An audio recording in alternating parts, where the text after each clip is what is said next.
Just started the stream.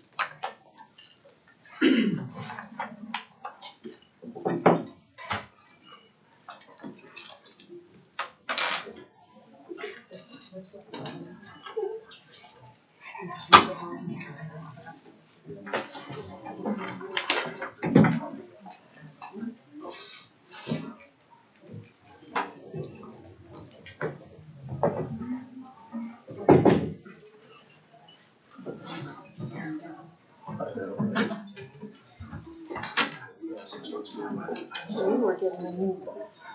I know, you're getting lost. I think it's scary. Go ahead. I think it's scary because the minute things decided, I know there's a yeah. She was going to go through and head in order of signature stamp. And I guess I need to coordinate with you what checks, what meeting checks will the new person be on. Okay. If you're big or not. I think if there's a protest, It's usually just Friday, I think by Friday. All right, I got 9 o'clock. I just need to coordinate because we have to Call this meeting to order. This is the budget evaluation team meeting for a special meeting of Wednesday. I'm sorry, I'm on Wednesdays for some reason. I know I am. For Tuesday, the 4th. Just a second.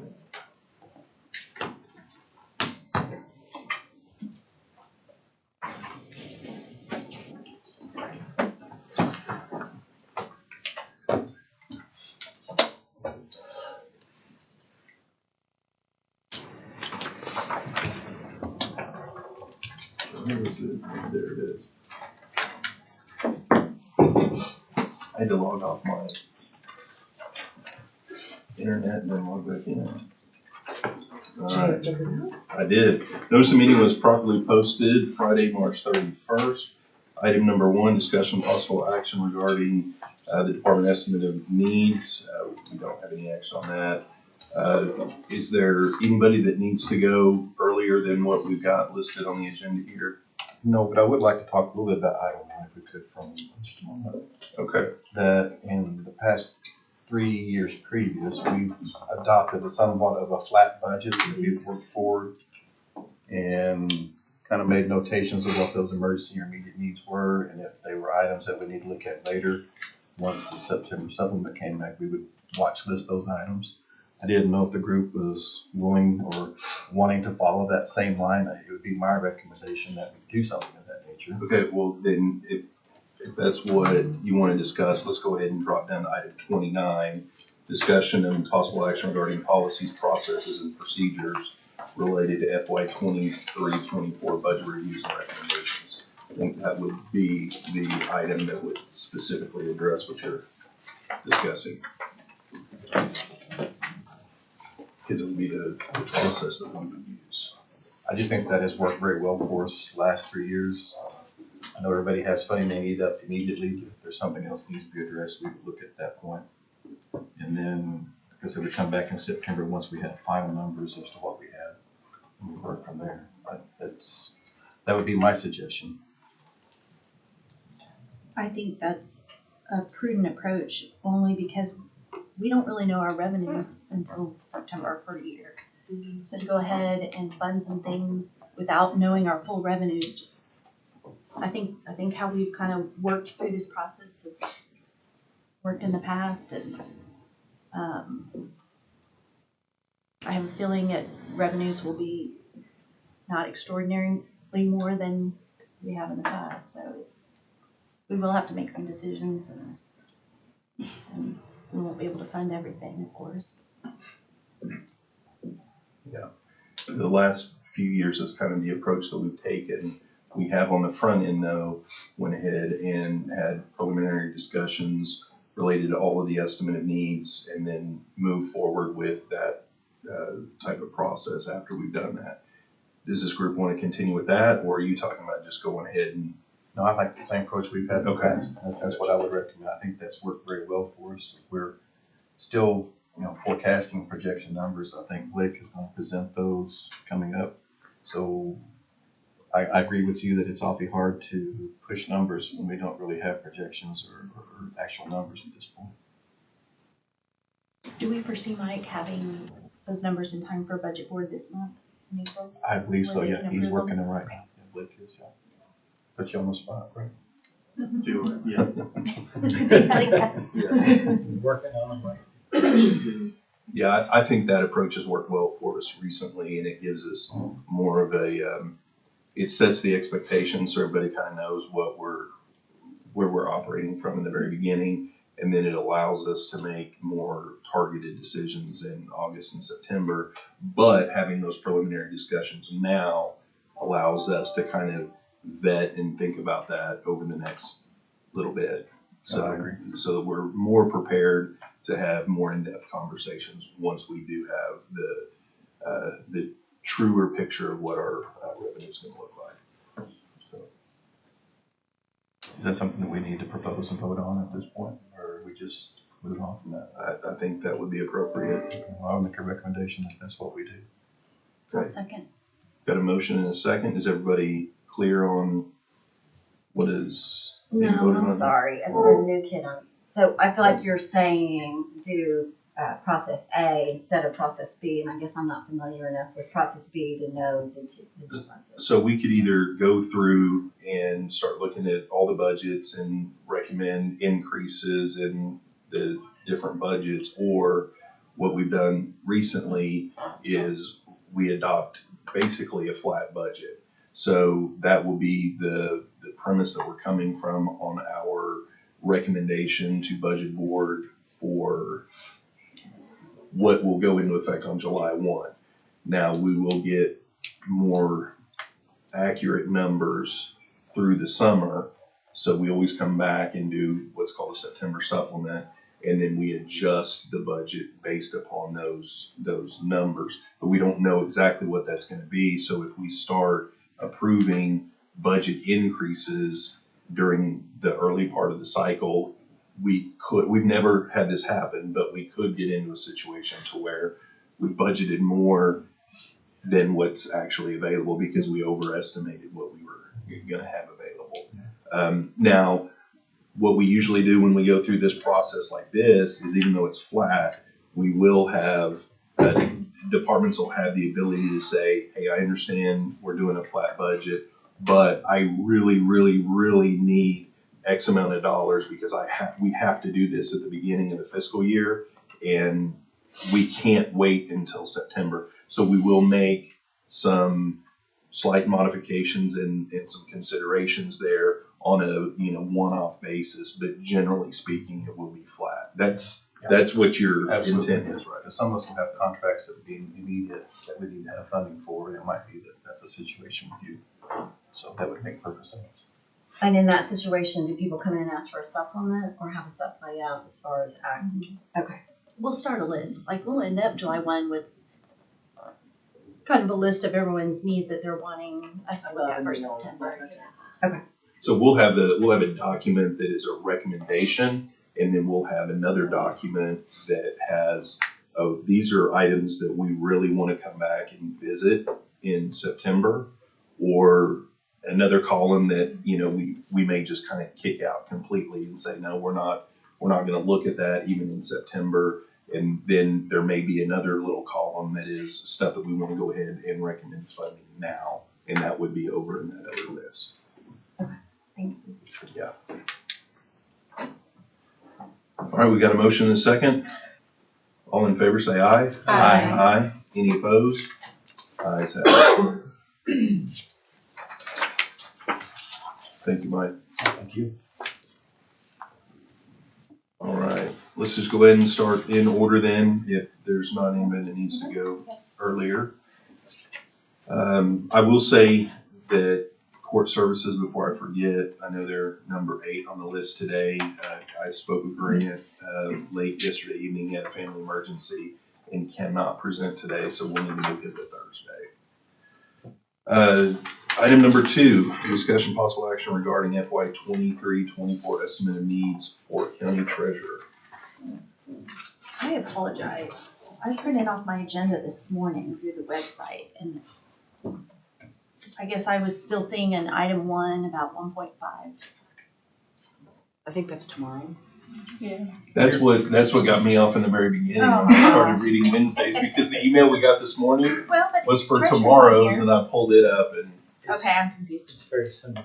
Okay, if Fair enough. if you're, I'm ready. No, Okay. I'm ready. I just didn't want to skip. okay, I'm thinking we were skipping. No, another one. Joan is out of time, or is not available today, so it has to be on So I made the tomorrow. same mistake. All right, so. Good morning. We have our estimated needs for the new fiscal year coming up.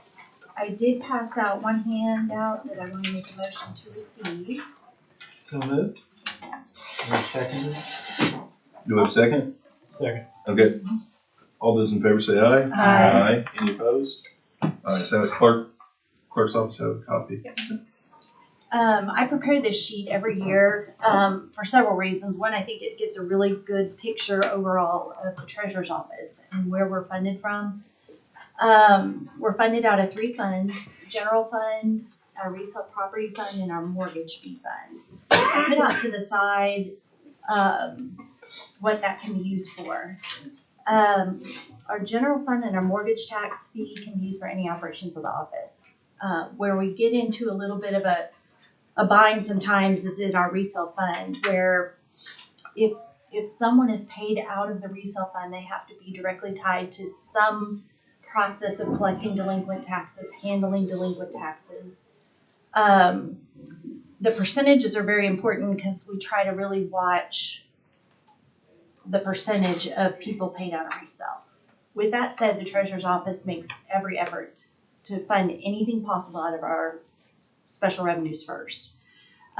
What has happened in the past is we've never had it's only been at a discussion item level with the state auditor's office. It was in fiscal year 2019 that we got wrote up.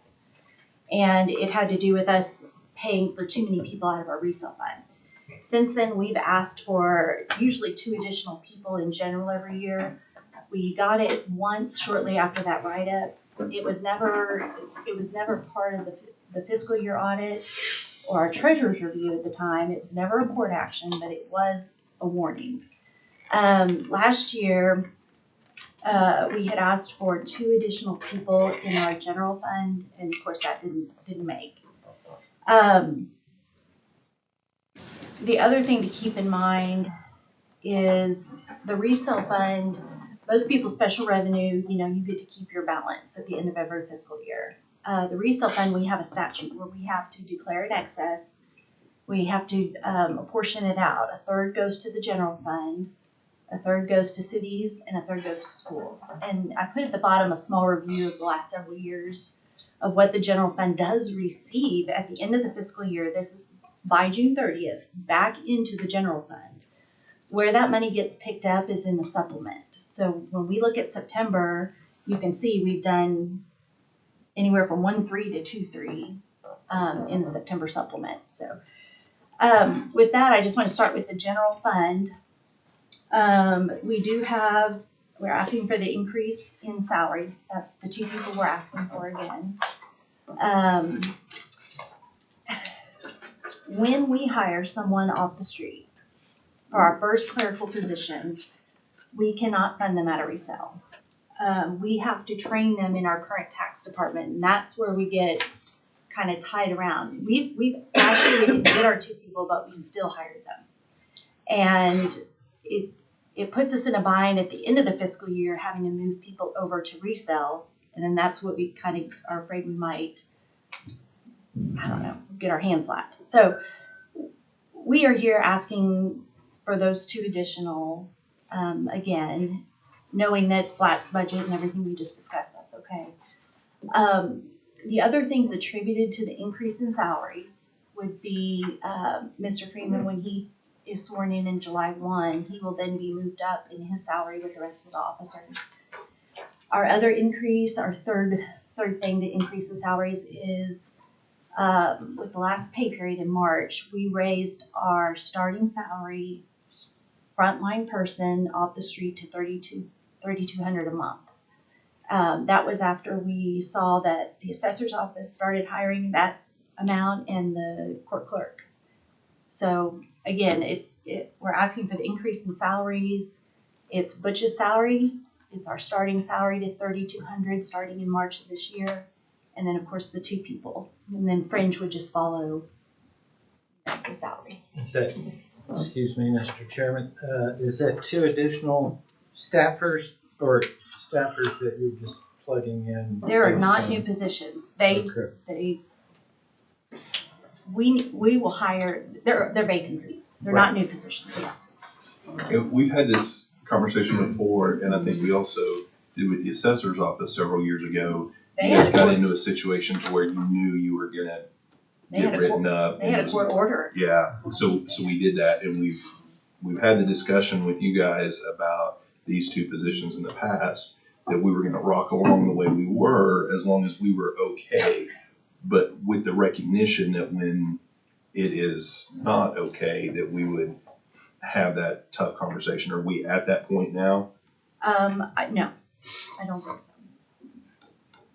And unfortunately, I won't know until we're at, Well, that's true. and then we can definitely take that approach. But I haven't heard any rumblings. We are Okay. in a treasurer's review at this time right now. We have a separate audit just for our office with SA&I, in addition to the fiscal year. We're in it right now. It's as of February 28th. When we got written up in 2019, that was a December treasurer's review. It wasn't even the fiscal year review. They dive a lot deeper Mm-hmm. than that fiscal year level when we do our fiscal year in June 30th audit. So we'll see. I mean, I haven't heard any rumblings, so. Would you know more in September then? Or- Yeah, we'll have our report by then. Yeah. We'll have our report before June 30th. I only ask that because if it was that we No, I had to would do say it, so. then I would say so. I wouldn't even want to wait on that. Right. We would need to maybe even consider doing that this current fiscal year and moving around. And, Yeah, I would say so if that was the case, for sure. Okay.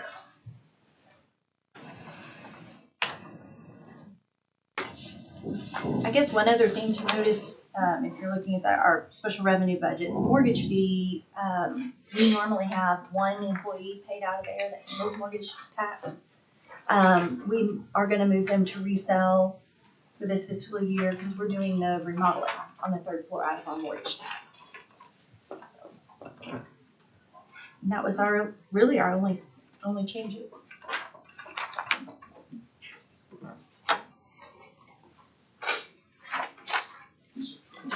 Does anybody have any questions? If not, is there a motion to receive the estimate of needs from the treasurer's office? So moved. Second. A motion is second. All in favor, say aye. Aye. Let's also, while we're working on this working document, I guess we would go ahead and, Christie, are you fine with us pulling, how much of your salary can we pull over to the September supplement We can- versus? We can get it figured for you. Denise might have it. Do you have just the 2 people? We can get it figured for you. I'll have to redo it, yeah. Well, and this may be something that we want to mull around as well. I mean, pretty much What? 38.4 times 2 people with fringe, so.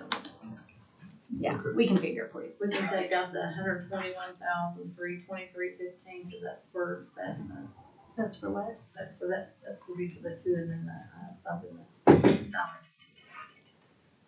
We just need budgets and, 750. So how much? 12,000. Is that 225? do that in May. Do what? We usually do that step kind of when we have the numbers, right, in early May. We're just receiving the estimate of needs now and expectations. Yeah, I'm just wanting to know for, We'll get a number for Okay. you. Yeah. okay. Let's move on to item 3, discussion possible action regarding FY 23-24 estimate needs for juvenile. How are you? Good. Did you enjoy preparing your first estimate of needs? Sure. Your first. As much as anybody can enjoy estimate of needs building. I don't have nice printed laminated books for you guys this year. There's not nearly as much exciting information this year as there normally is, because I've been updating you guys every month, so. You guys kind of already have an idea of where we're at. The first page I gave you is just a real brief summary of our two major budgets. We have 5, but the 2 major ones that we utilize are detention and bureau. So I gave you just kind of a quick summary of what we're asking for in those. On bureau, for salaries and fringe, no, No, it's not. Motion to receive document. Second. Okay, we've got a motion and a second to receive document. All those in favor say aye. Aye. Any opposed? Ayes have it. So for bureau, no changes in salary or fringe. We're not asking for any new positions, or any changes in what we've had, this fiscal year. In travel, we're asking for a $6,000 increase to cover increase in registration fees and training. We do a lot of training in our different departments, and those rates have just started to skyrocket like everything else in our economy right now. In M&O, we're asking for an increase of $29,000 to cover a couple of contracts that we utilize. Historically, we've always paid for these 3 contracts that actually total about $35,000, but the increase we're asking is only $29,000. We've historically paid for those out of probation fees.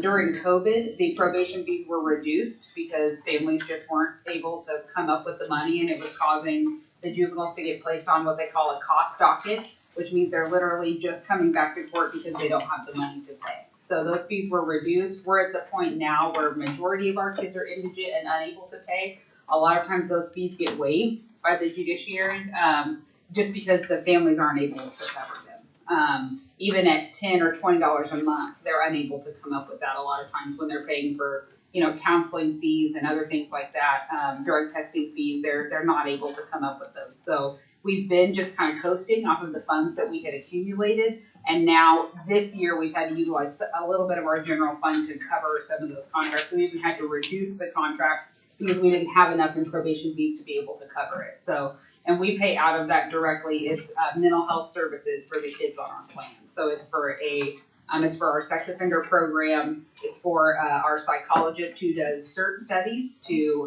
qualify whether or not a child is able to comprehend what happened with their charges. And just for mental health on our court services team. So between those 3 contracts, they're about $35,000 for the year. So that's why the increase is for M&O in that budget that we're asking for. We are requesting 1 capital project in Bureau, which is a 4th floor chiller. We were able to get through this last summer because we don't really have anybody up on the 4th floor. DHS has vacated 90% of the 4th floor and are doing renovations to move on to their half of the 3rd floor. So the 4th floor will be vacated by July 1.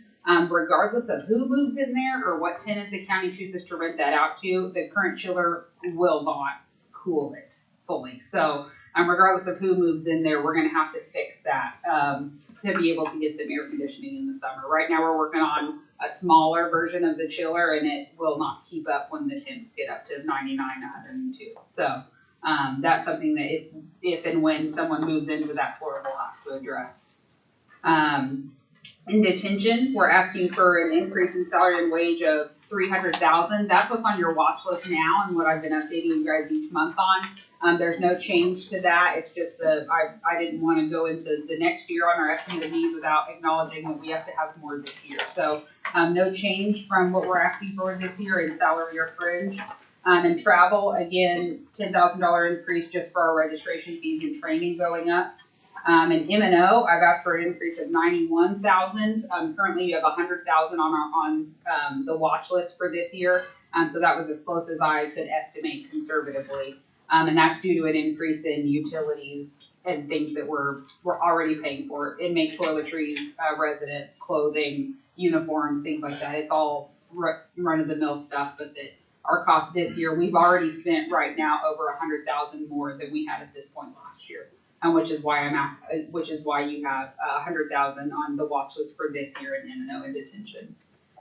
We are asking for 3 capital projects in detention. 1 is the emergency road. You guys have had that on the watch list this year. In reviewing our emergency plans and trying to get in line with the county continuity emergency plan. We actually had Mr. Barnes out a couple weeks ago to kind of walk through it with us. One of the main challenges that we have is if we ever have an emergency where we have to evacuate the kids out of detention. We have a private area in the back of the facility that they would get evacuated out of.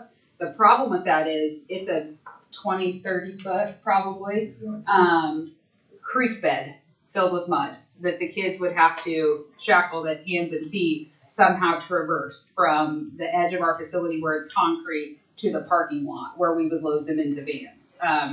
To be able to do that just walking normally is definitely uneven terrain when you're not shackled, but if they were to be shackled and try to traverse that, we would be slipping and sliding all over the place, trying to get 70 kids out that creek bed. So it's a serious need. Thank goodness, knock on wood, we haven't needed to obviously evacuate the kids up until this point, so it is a precautionary preventative measure. I hope that we would never have to utilize it, but if we do, we're going to be in some trouble. So that's why we've listed it here for you. The last price we received Go ahead. That's what I was going to ask you. was $18,000. We listed 20 here just for increase in materials, but we have not gotten an updated quote. We can get that closer from the district yards. We added that up to 20. Was that from Jasper? Was that from us? Uh-huh. Okay. Yeah. Let me get with Jasper and Joe, and let me have a conversation with him about this as well. Okay. Thank you. Yep, and with Barnes, I want to talk to him about something on that too, so. The next item we added on here, we estimated 30,000. We had to do multiple transfers this year. We have one hot water heater that went out in our D Commons area. There are 3 other water heaters. One of them that went out this week that we were able to put a Band-Aid on. Those are $12,000 a piece. They were all installed in '98 when that part of the facility was built. So the fact that we've had one go out and we've had to put a Band-Aid on the other one, I would be naive to think the other 2 aren't far behind. So between those 2, we also had to replace a chiller on the air handling unit in that new part of our facility, if you haven't been there. That also went out in the past year, and there are 3 more right behind it. So we've been able to put Band-Aids on them, but I just wanted that to be on your radar that those come at $12,000, $15,000 a pop. So if I have to start replacing those early in the year, I may be in trouble later in the year. So I wanted to put those on your radar. The third thing we're asking for is the Guardian tracking system. Right now, we don't have any jail management software at all. We do 100% of our staffing, housing, moving kids around by hand. We do all site checks by hand. Everything's on paper. And we've learned, we were granted this year 2 different ARPA projects to deal with both violence and crime intervention and telemental health for the residents. We have no way to communicate between all parties. So for instance, if you've got a day room of 20 kids, you're gonna have 2 or 3 who their behaviors are really big and at the front, and those we're sending emails basically right now to communicate between all the parties. If you have 3 that are really in your face, big deal, you're gonna miss the other 17 who may have smaller issues that really need to be seen, but we're not able to effectively communicate with all parties right now like we would if we were able to utilize a management software where the day room staff could right in front of the kids say, the kid in cell 3 had a hard court day today, can you check on him later? The kid in cell 6, here's what's happening with him, he didn't eat all his lunch, maybe somebody check on him. Right now we're doing 100% of that in written word or by word of mouth, and I'm just confident that things are falling through the cracks there because we're not able to effectively communicate. We did present this to P&G for ARPA, but it wasn't selected as an ARPA project. We're also having communications with outside funding, hoping to maybe get the first year funded with external funding, like a grant or something like that. The problem is startup cost is $61,000. Cost after that is $40,000 a year. So it would require a commitment from the county to continue it, even if I were to be able to get the funding for upfront. And it would include, they almost look like, kind of like if you've been to Home Depot or Lowe's, the things that they check you out with, like the big, kind of tablet looking handheld devices, that's what they utilize. And it can be used to do door checks, it can be used to log resident notes, it can link directly with our telemental health and our violence intervention program staff. It would just revolutionize the way that we're able to interact with the kids and to in live time take notes on those kids, and it not be a detention officer standing there with a notepad saying, okay, this kid, remember he had a problem at lunch, he had a problem at breakfast, and then trying to relay that and then relay it to mental health and then relay it to, violence intervention. It's not an effective way to communicate right now. So this would revolutionize our way to do that. What was the reason for it being denied in policy coverage, just the ongoing costs? I don't know, it just wasn't selected to move Okay. forward. Okay. So I don't think it was denied, it just wasn't selected as a funded project right now. I think this is probably an example of one of the things that maybe we would recommend funding up front in July instead of waiting until September. This is a new thing.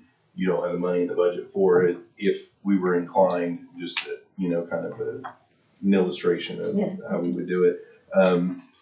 It makes total sense that we would have a jail management system out there. One question and one suggestion, and you had mentioned grants. Maybe if you get with Nikki and see if there's grant opportunities, not just for this, but for other things. But my question on the Guardian system specifically is that something that would need to go out to bid, or because you're working off of a solid number here, and if it needs to go out for bid, that number may be different. So I know right now, Guardian is the only system in the state that works with JOLTS, which is our juvenile online tracking system. So I don't know if we could use them as a sole source because of that piece. I'm not you may be positive able about to. that, I but I'll think find out. Chantel's the one that can answer that. So if it would be a sole source, we would just get something. You would get something from Right. purchasing that says that it's sole source, and then we could maybe move forward on this. Chantel loves sole sources. Or Chantel, I feel like I'm constantly Chantel.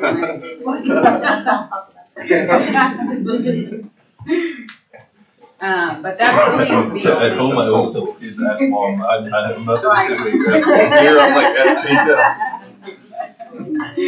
I wanted to give you, on your second page, is just another update, just another monthly update of where we're tracking this year, because that'll affect what I need next year. We're tracking right along at that $300,000 mark for salaries and claims. So I just wanted to kind of give you an update on that, because that's what I've included in my estimated needs for next year. And then That was just an annualization. correct, yeah, of the raises. And then our other three budgets are standstill, no changes, so I don't really have anything to present on those three unless you guys have questions. Anybody have any questions? Just routine for me, your staff's about 157, 160 people total, Yes, and your turnover ratio, can you track that? Is it 20%, 30%? sure. So our turnover in detention right now, we've had 2 academies where we were fully staffed. That's the first time in a long time that we've been, and I'll tell you, I believe half of the reason why we're able to stay fully staffed right now is because you guys awarded those raises last year. I know they say it's not all about the salary, but a large part of it is. And the fact that Bruce has been able to come in and work really hard with Haj on revolutionizing our trainings, and our retention has been high, but we are not turning over 100% of those positions like we were a year or 2 years ago. Now we lose 2 or 3 a month, where before we were losing 10 and 12 a month, and it was a constant revolving door. I'm not positive on our turnover statistic so far this year, but I know last year turnover was down about 40%. So I need to pull it again for this year, but I'll be happy to do that and bring it at the next meeting. And you have your clients that are there in detention averages about 70, is that correct? Right now it is, yes. In July, the average was 49. We've gone over 70 every month since. So we have anywhere from 60 to 70 plus. When we start getting over 70, Bruce starts getting antsy, because that leaves us with less than 5 beds a lot of times to be able to fill. So especially, but population is high. Well, our average this month, I believe, was 68, 69. Any reason to expect that to go down? Not at all. Over 60% of our kids have youthful offender level charges or above, which means they have violent, severe charges, not always violent, but significant charges where they cannot be in the community. So the amount of kids, wiggle room, or whatever you call that would be releasable is maybe 30 to 40% of the population. And even then, we only have kids come in because they're in severe default from their probation plans, acting out in the community, running away from placement, they're being violent, or they've committed severe charges where they can't be in the community. We don't house kids any longer for, you just got picked up and now you're gonna sit for a week on whatever it is. They have to have severe charges to come into the facility. And you have like 19 in on capital. I believe so, yeah. Just prior to the change in statute that required YOs to be at the youth detention facility, you guys were at 35 to 42 kids, right? I mean, it was, because I was getting the daily populations every day, and I mean, it would be like 32, 36, 34, 41, 38. I mean, it was all right in there. Now, it had been higher than that, Sure. you know, a few years before, but yeah, you guys had a very manageable number. But since then, it's skyrocketed, and like you said, most of those charges take longer to proceed through, so you don't have a churn of kids coming Right. through. You got a block that are there for a long period of time. Not only that, but the level of offender is so much higher. I mean, we've got kids sitting on 90 years that have nothing to lose, will tell us, you'll have to kill me to get me out of here, and threaten us with that on almost a daily basis. We have a couple kids in particular that know they're sitting on an adult sentence coming up, and the threat of violence is so much higher with these kids than it was before. So on top of population, you have, and literally another reason why the jail management software would be beneficial, Bruce handles housing on an Excel spreadsheet. Literally, Bruce manages and is somehow able to manage up to 72 kids out of 78 really beds. We have 80, but 2 are holding cells. So when you're moving around, you can only have 6 empty cells, and you've got to have 1 pod for girls, which usually takes up those remaining empty cells because we can't house them together most of the time. So the fact that he's able to do that on an Excel spreadsheet, trying to keep the kids who are gonna, beat the snot out of each other out of separate units, or kids that are gang affiliated, co-defendants, all of those pieces. The fact that he's able to keep that moving on an Excel spreadsheet without any kind of help is an astonishment that I watch him do every month. But that's just another, population is just another piece that we're having to navigate right now. Because especially going into a holiday weekend or a weekend at all, if we're at 69, 70 kids, we start having the conversation of, okay, who has the least amount of violent charges? Who has the least amount of issues that we could let them go? Should we have 3 murder ones come in? And we have that. We have times where we'll have 2 or 3 kids come in on a severe first offense charge that then we're looking at. I know you're a domestic violence, kid who had issues at home, but you have lesser charges, and then that's a conversation we have to have with the judiciary of who can be let out and go home, which is a decision nobody wants to have to make. So y'all are intaking and releasing on paper, I mean, y'all are yep, everything. classifications, everything. Correct. We manually upload it to JOLTS, which is the juvenile online tracking system, and we manually update the releases and admits. Investigations, more so, everything. Everything is on paper. Well, Wow. one more question for me. Yes, sir. Sorry. How much money do you guys get from the state? I know, Cody, that's been an issue. Is that still in You knew it was coming. negotiations? Cody likes that question as much as, can't tell like sole source, but. Your guess is as good as mine. The contract that they want now is that they would reimburse us for 85% of what they think our costs are, not what our actual costs are, of 50 kids. Not 70, Right. 50. And that's just not workable. So that's- It's just absolutely not workable. So, I mean, the statute is clear that the county's responsible for housing. The statute is further clear that the state is responsible for reimbursing 85% of those costs, not at a particular contracted number of kids, but at, what's in there. So, But I guess for my point, Cody, and I'm not being very clear, let's say it was $1.5 million. I'm just throwing that number out there. Is that counted as income in the current budget year, or are we Yes. saying yes, we have to general fund yes, we does this count and then that it's into the carried over general. into next year? It's It's on a, our revenue it's sheet. on It's the on the revenue revenue sheet as the anticipated revenue from the state. I believe we kept it at what it was anticipated last year with the settlement agreement was. 2 million? Right $2 at million. 2 million. So about 2 million of this budget comes from the state. Correct? Well, in a Fair. roundabout way, yeah, Yeah. because it comes into general fund. It Yeah. doesn't come in to them and then them pay Right. directly, so. Right, but it's earmarked for, General fund is supplemented. okay, Yeah. very good. We have newbies here. Yeah. And I'm kind of new. You're far from new. I just want to make sure. that- You were sitting around a similar table to this when I got here 10 years ago. Reminding myself. Great questions. Thank you. I will say, Anna, I know that the raise that was given last year really helped you guys.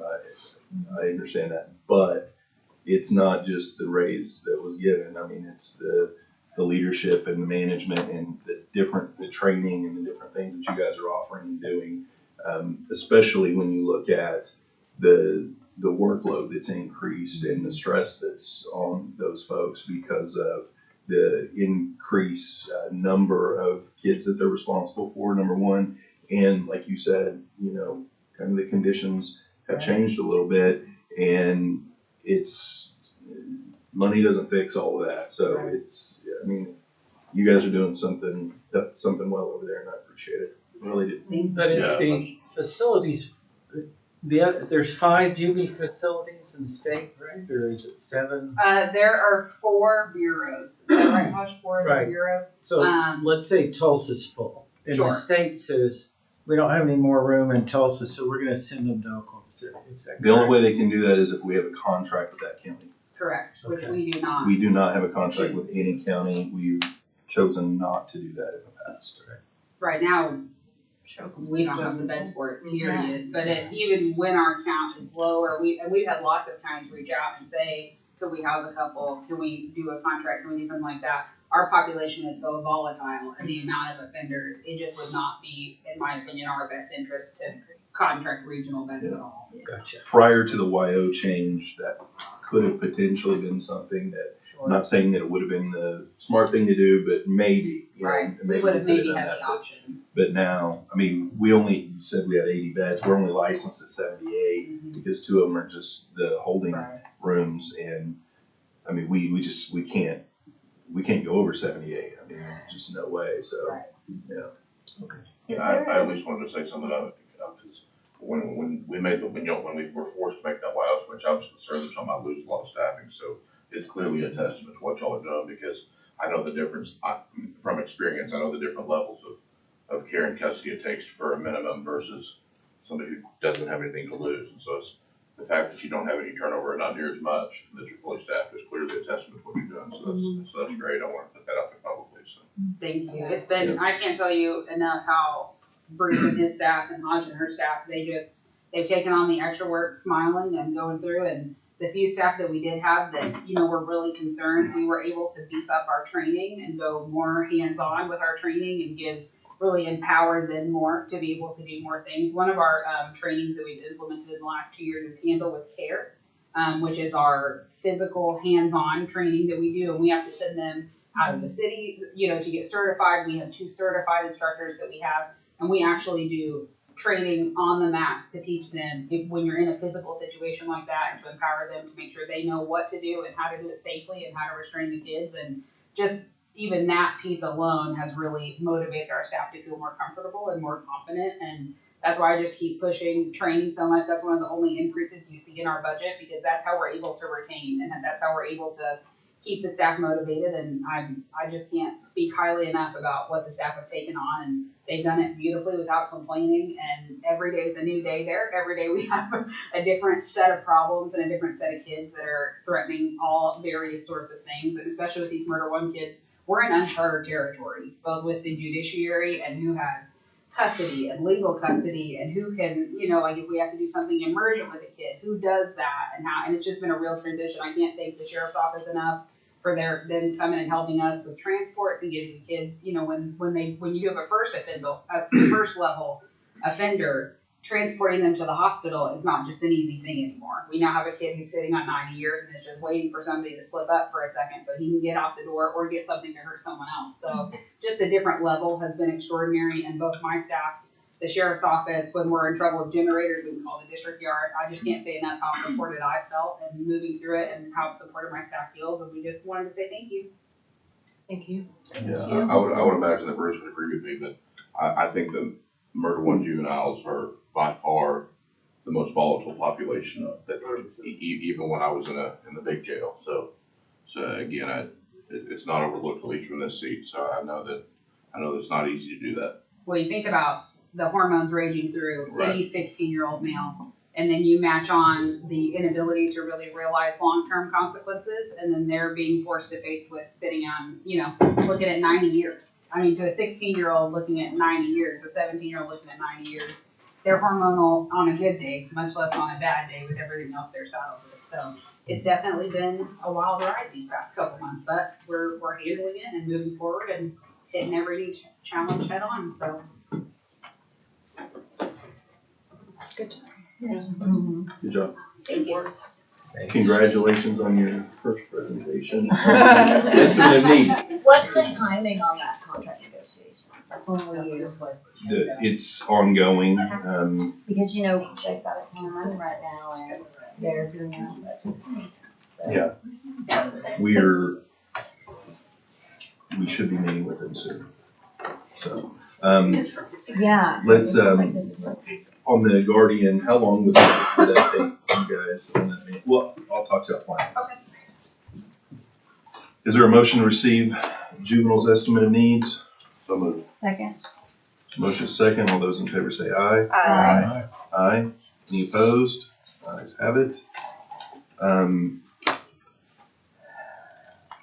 Assessor, do you mind if we skip to item 5 right past you? The public defender is here. Mr. Ravitz, the floor is yours. Which one you want me to do first? Public defender, doesn't matter. It's Which up one to do you.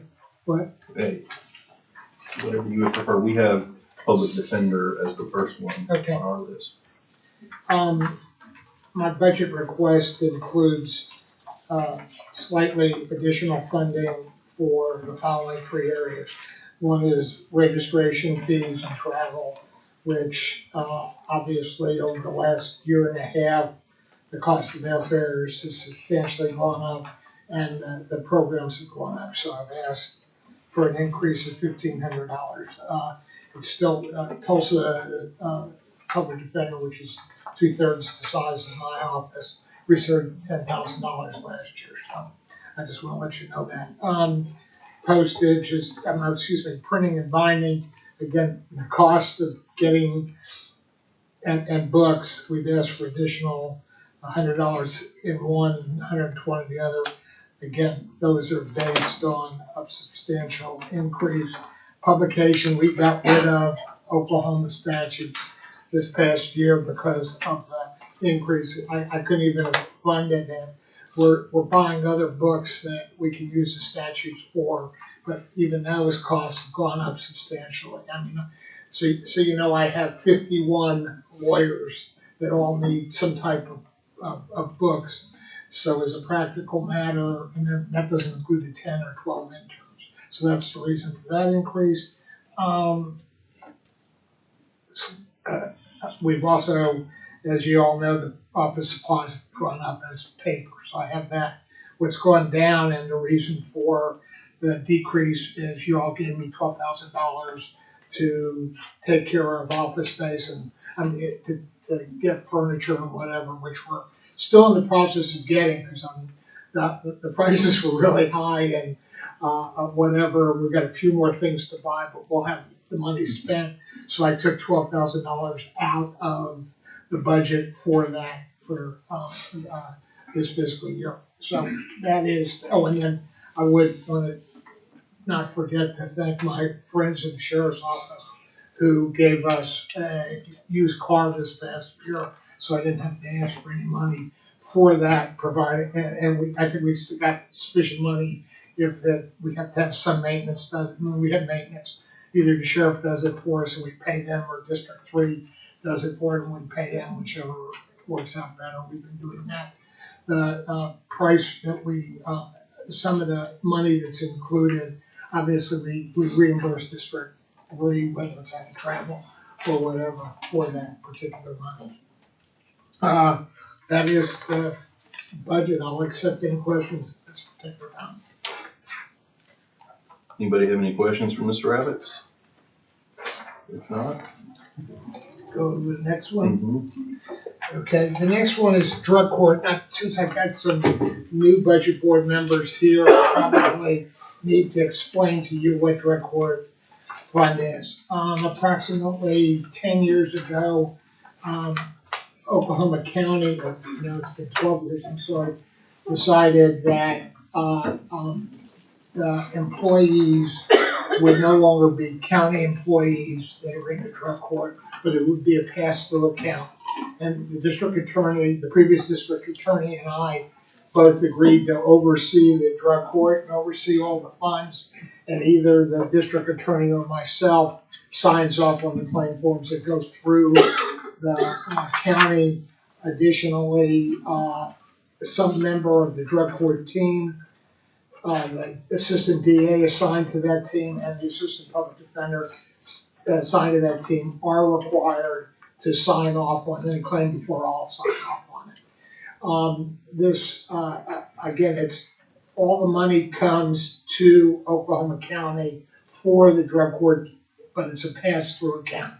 Okay, now explaining that, there has also been a commitment which Ms. Behenna agreed to abide by in the future, and that is we would make sure there are sufficient funds in the account that if for some reason tomorrow the Department of Mental Health said, I'm not going to give you any funds, that we would be able to run it down to the point where the employees that are currently employees would not, there would be sufficient funds available for unemployment, to pay their unemployment claims, so the county wouldn't be obligated on those, and sufficient money available to wind down the program. In other words, we wouldn't have to do it right away.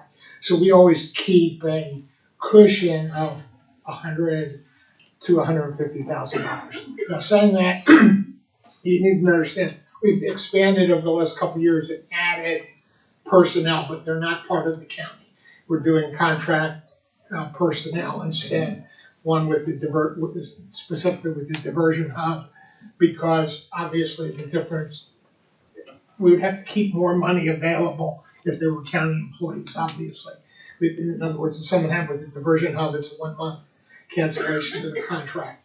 We're expecting the legislature to give us additional funding next year, which we'll keep doing it that way. We're not going to hire, and we're hopeful of $1 million federal grant. So both of those, we're hopeful that obviously we'll be able to hire additional staff and whatever.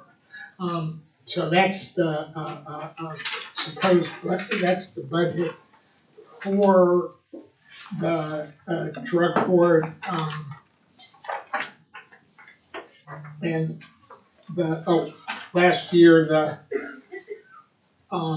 legislature changed the statute, and now we're putting money. The money goes straight into our what's that account called, Kristen? You know what? There are two types of account. One that goes through Munis, and the other's a voucher account. Money goes through the voucher account, but then we put money into Munis so we can pay salaries and pay reimbursed for copier costs, for paper, for equipment. And again, we moved to the third floor. It worked out real well. We appreciate that very much. Any questions regarding the drug court? Is it appropriate to say that the drug court is so busy that the alternative, Judge Stoner and is it Burton and Collins or something that pick it up if they're so busy that the only alternative if there's not sufficient funding is to put people in jail? Is that correct? Or am I being too harsh? I'm not gonna say, I don't think the district attorney of Oklahoma County, our current district attorney, would ever put somebody in prison who they thought could make it through some kind of program. Addition, because we have the option of community sentencing, okay, which is the third one on here. Community sentencing consists of a board made up of the chair of the Board of County Commissioners, the sheriff's office has a representative, myself, district attorney are on it, and any offender who meets certain criteria is eligible for community sentencing. Community sentencing criteria are similar to drug court criteria. Actually, community sentencing is considered a more intensive program than the drug court because there is constant monitoring and supervision by an employee. And currently the Education and Employment Ministry runs the community sentencing program, but Judge Stinson is chair of the committee.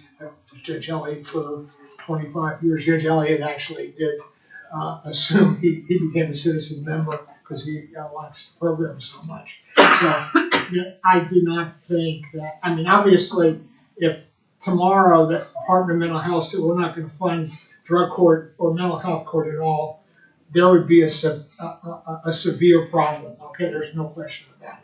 Are we better off with additional funding for those programs? Absolutely. Could we go a step further and hire and maybe borderline cases, grab them, or maybe keep somebody who's on probation who hasn't committed a new crime other than quit showing up, or maybe he's committing a new crime if he's using drugs again. But in other words, keep them in the program for longer. So if we had more money, and Judge Stoner and the drug court team is very big on best practices. And obviously, the number of people we currently have in the program versus, I should have 4 lawyers running in the program based on the numbers. The DA should have 3 and whatever, but we don't have best practice money. Part of the money we asked for the legislature would go to best practices, which would hopefully include a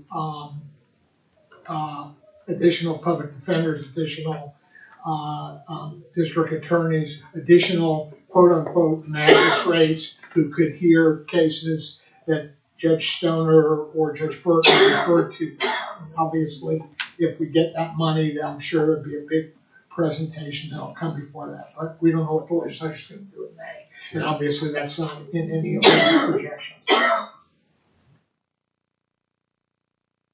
I've been familiar with drug court for a long time, but I wasn't familiar with the other ones. I get to attend the celebration of graduates. The what? The celebration of graduates last week. Yeah. And was very impressed with all of it. It was fabulous. It's what they're all wonderful programs. Obviously, our drug court numbers are outstanding. Mental health court numbers are phenomenal, but we have a large failure rate because they abscond because they're mentally ill and they don't and whatever. And what we were hopeful, if we get additional funding, that we can hire individuals who could go out and find those people, get them back into the program, maybe with a sanction or whatever, and work with them to try to get them to court. We spend close to, on the 2 programs alone and Veterans Court, we probably spend close to $50,000 a year just on bus passes for the individuals. Mm. And one of the real good things is whoever the lab is, it won't be downtown anymore because obviously they didn't have room in the Investors Capital building, and they're either going to be at the diversion hub or some other location on a bus line, but the individuals who have cars won't have to pay to park downtown, which I think might lead, and being right on a bus line might assist in a higher percentage going to get tested and possibly even going for treatment immediately. So that's what we're hopeful of in the future. I urge everybody to at least go to one drug court graduation, go to a community sentencing graduation. Judge Stinson has them in her courtroom probably 4 or 5 times a year. It's amazing what has turned, and the number of people, because of the type of programs that have gotten employed and that are now employable, is phenomenal. So we're happy with it. Good job. Obviously, the next one is mental health court. We got some additional grant money, which was included in this past year because I kind of cried to the Department of Mental Health and they found $12,000. $12,000 might not sound like a lot of money, but we do all the mental health court. Nobody has funds to be drug tested, and a lot of them need to be drug tested. We're spending now over $110,000 a year for mental health drug testing. Obviously, we can't spend any more because the department only gives us like $150,000. And as a I mean, this shows, just so you know, we haven't taken any in 3 years. It shows that the prosecutor's office and my office gets money for the assistant. We no longer get it.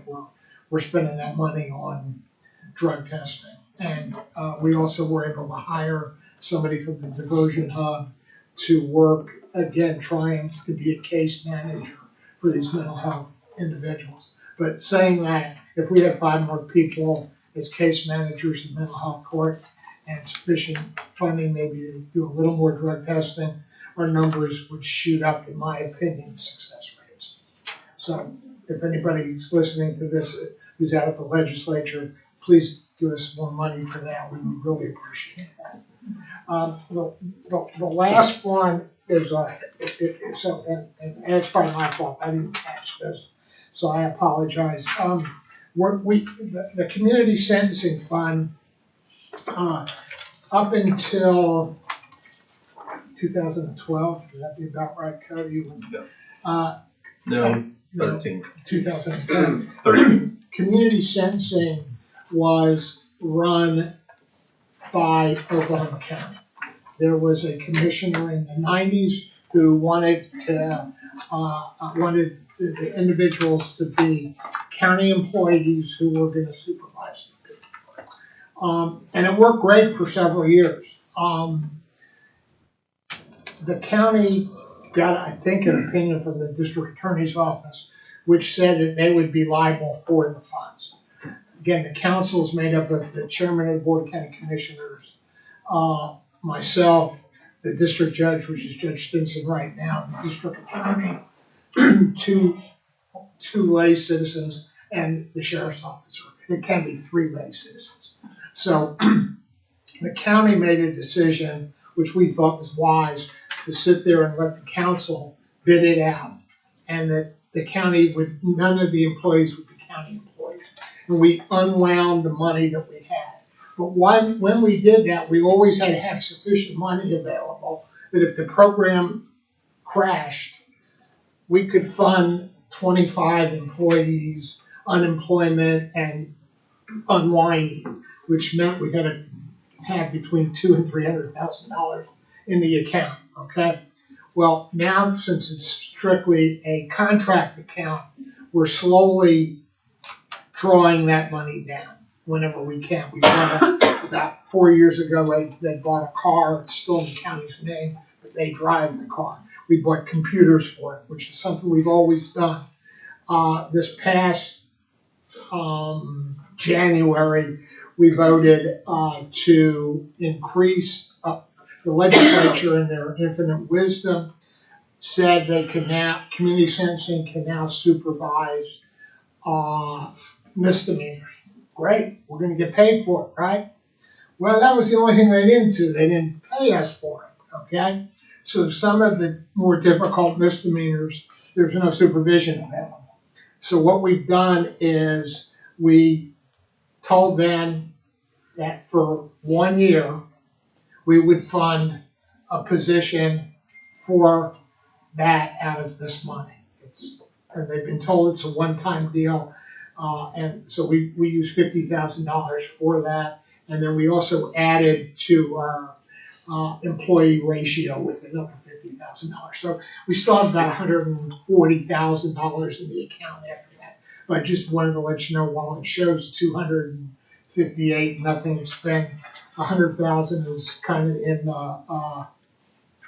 waiting, I guess, for a budget board meeting to approve it. So I just, but again, it's a program that, if it hadn't been for the initial county commission of 25 years ago, we probably wouldn't have a program because, DA and public defender were in favor of it. That was Mr. Macy actually, but the judges weren't really in favor of it at the time. And then luckily Judge Elliott got involved and he was in favor of it and became pretty good. And it's a great program today. Any questions? Thanks, Bob. No? Thank you all. I appreciate it. See you all. Is there a motion to receive his So moved. estimate of needs? Second. We got a motion and a second. All those in favor say aye. Aye. Any opposed? Got it. All right, I think purchasing is item 6. Chantel?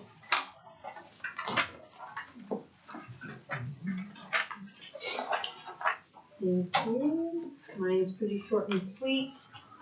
The primary changes that you'll see, are to bring back the remaining funds necessary for the grant writer position that we added last year. Since we came in a weird part of the year to have that position funded, we only partially funded that at 8 months, I believe.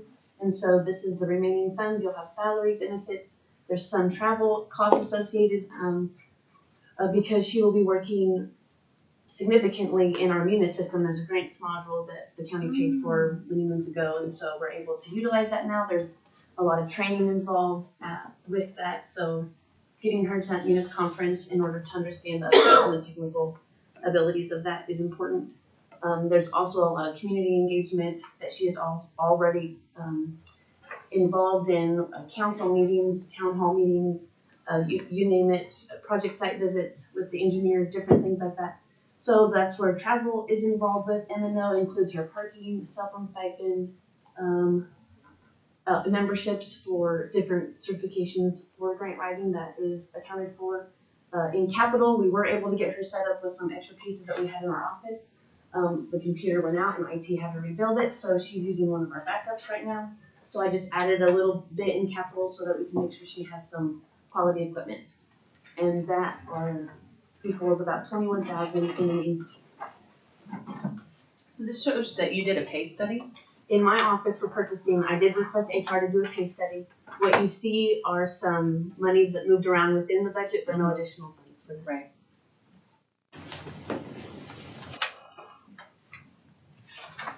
Are there any questions? Chantel, Nikki, I will say we were already starting to see benefits of having a grant writer on staff. I'm really happy that we were able to do that in this current fiscal year budget, and moving forward, I know it's gonna help out tremendously and just pay for itself hundreds of times over. So I appreciate you reach out to us all the time asking about different, needs that we might have, and I know you're doing that for other offices. And Chantel, I really appreciate all that you do She's definitely with been this and then with the ARPA. She's definitely been a great asset in our office. At the beginning, we weren't sure how the two positions would connect with grant writing and purchasing, but there's definitely a streamlined connection there. She's been an incredible advocate as it comes to ARPA compliance. She brings a lot of expertise to the table that I think is gonna really help us keep things straight. So I think it's been a great decision that the county made. And that's my last info. All right, is there a motion to receive that estimate of So need? moved. Second. We have a motion and a second. All in favor say aye. Aye. Any opposed? Ayes have it. Do you wanna come back to form before? We've got a couple more that are in here. Poor Mike. I'm good. You can yell at me if you want. Well, let's get emergency Get some yellow on the management. board. We'll get emergency management and then go up to you. Mr. Barnes? Appreciate the escalation of the schedule. Things are starting to get ugly already today. Hopefully we'll be notified. We shall see. My budget, again, intentionally, is pretty simple stuff. I'll start off with we have 5 cost centers. I'll start off with the 4 that have no budgetary implications or request of funding liability for Oklahoma County. The first is 5,500, which is the Local Emergency Planning Committee, or called the LEPC. These are funds that are provided through occasional FEMA or PEQ grants that go directly to the LEPC, and that is a requirement in state statute that these funds are held by a governmental entity. There are no requests there. The second is 5,500 Emergency Management Performance Grant. This is an annual performance grant that we have participated in actually before I came to Oklahoma County. It's been an ongoing performance grant, and we are required quarterly reports, et cetera. And regard to that grant, it's $60,000 a year. We receive that in quarterly increments, $15,000, and there are no implications, requests, or liability for Oklahoma County either. No requests. The third is what we call combination account, 1251, 5501. That's actually it's several fragments that were pulled together. Fire management assistance grants, which by the way were just awarded one because of Friday. And we'll see how that goes. All the preliminary paperwork, which is extensive and exhaustive in the fire management assistance grant, it's just now getting underway. But funds for this combination account come from the fire management assistance grant, some pilot project funds from disaster back as far back as 2007, and the infamous Luther copper theft. We were drawing about $100 a month. That reached its fruition this past calendar year, and we're no longer receiving funds there, but there are no budgetary implications or requests or liabilities in regard to that. The next is the Communications Infrastructure Fund. These are what we use to maintain the Spencer Jones Public Safety Communications Radio Tower. It's a tower that we utilize, as well as fire rescue departments in eastern Oklahoma County, and there are some others on that tower. Those funds are derived from annual lease fees from AT&T and T-Mobile for their use of that tower facility. And there's no request from Oklahoma County in regard to that one either. Are we getting contracts back from them in a timely manner? I know for a long time we were not, and then it got better. Is it still better, or has it gotten worse? T-Mobile is seamless and quick. Right, it's the AT&T one. AT&T is the 8 million pound gorilla. It is it's an ongoing, and it's because, in my opinion, of the fractured organizational structure that they work under. They have so many subcontractors and so many other entities within their organization that perform various tasks.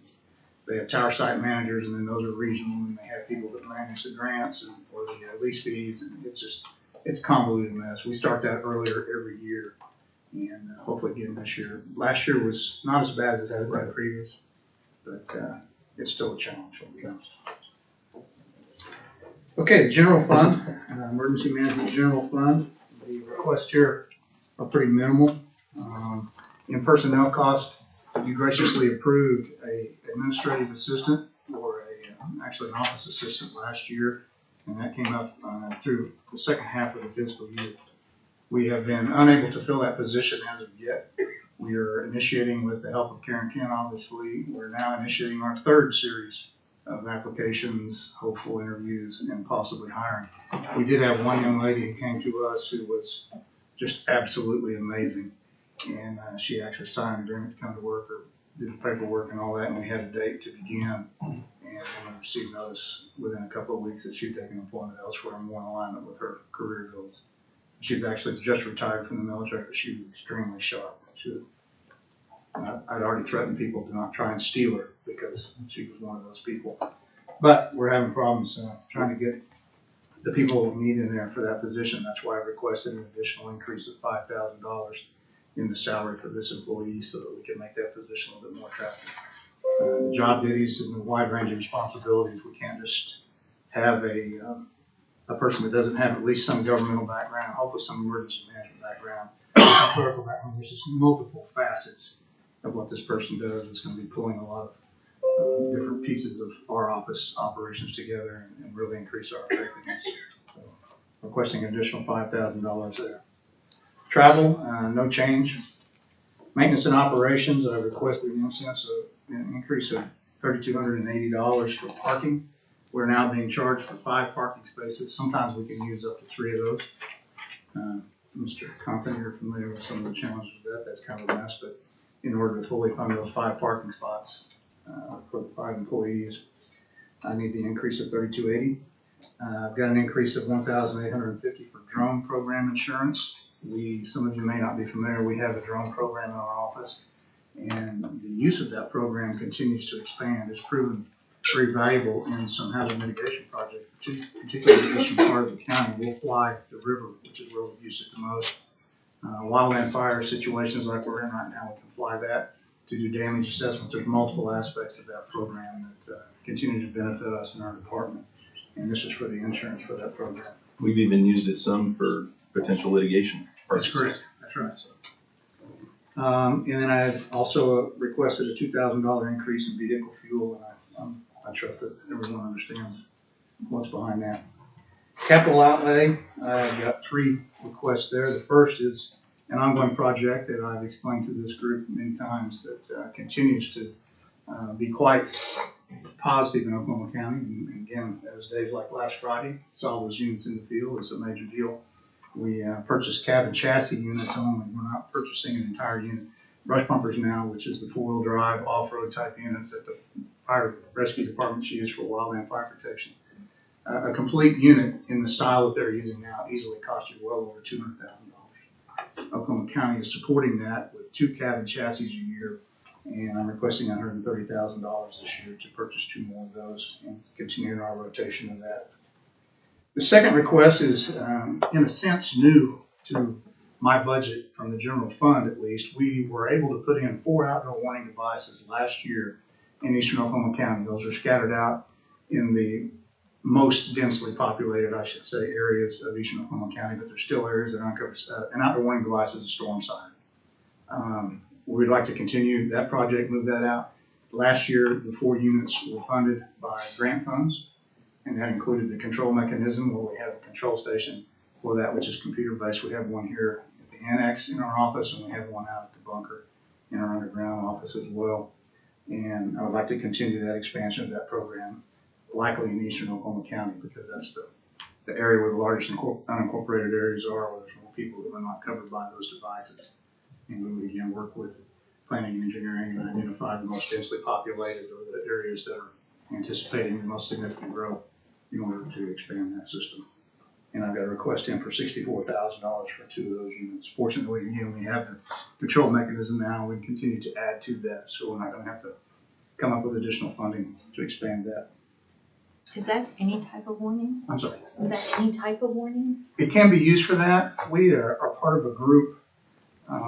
It's a Central Oklahoma Emergency Management Association is what it's called. It's basically Oklahoma County and all contiguous counties are in a group.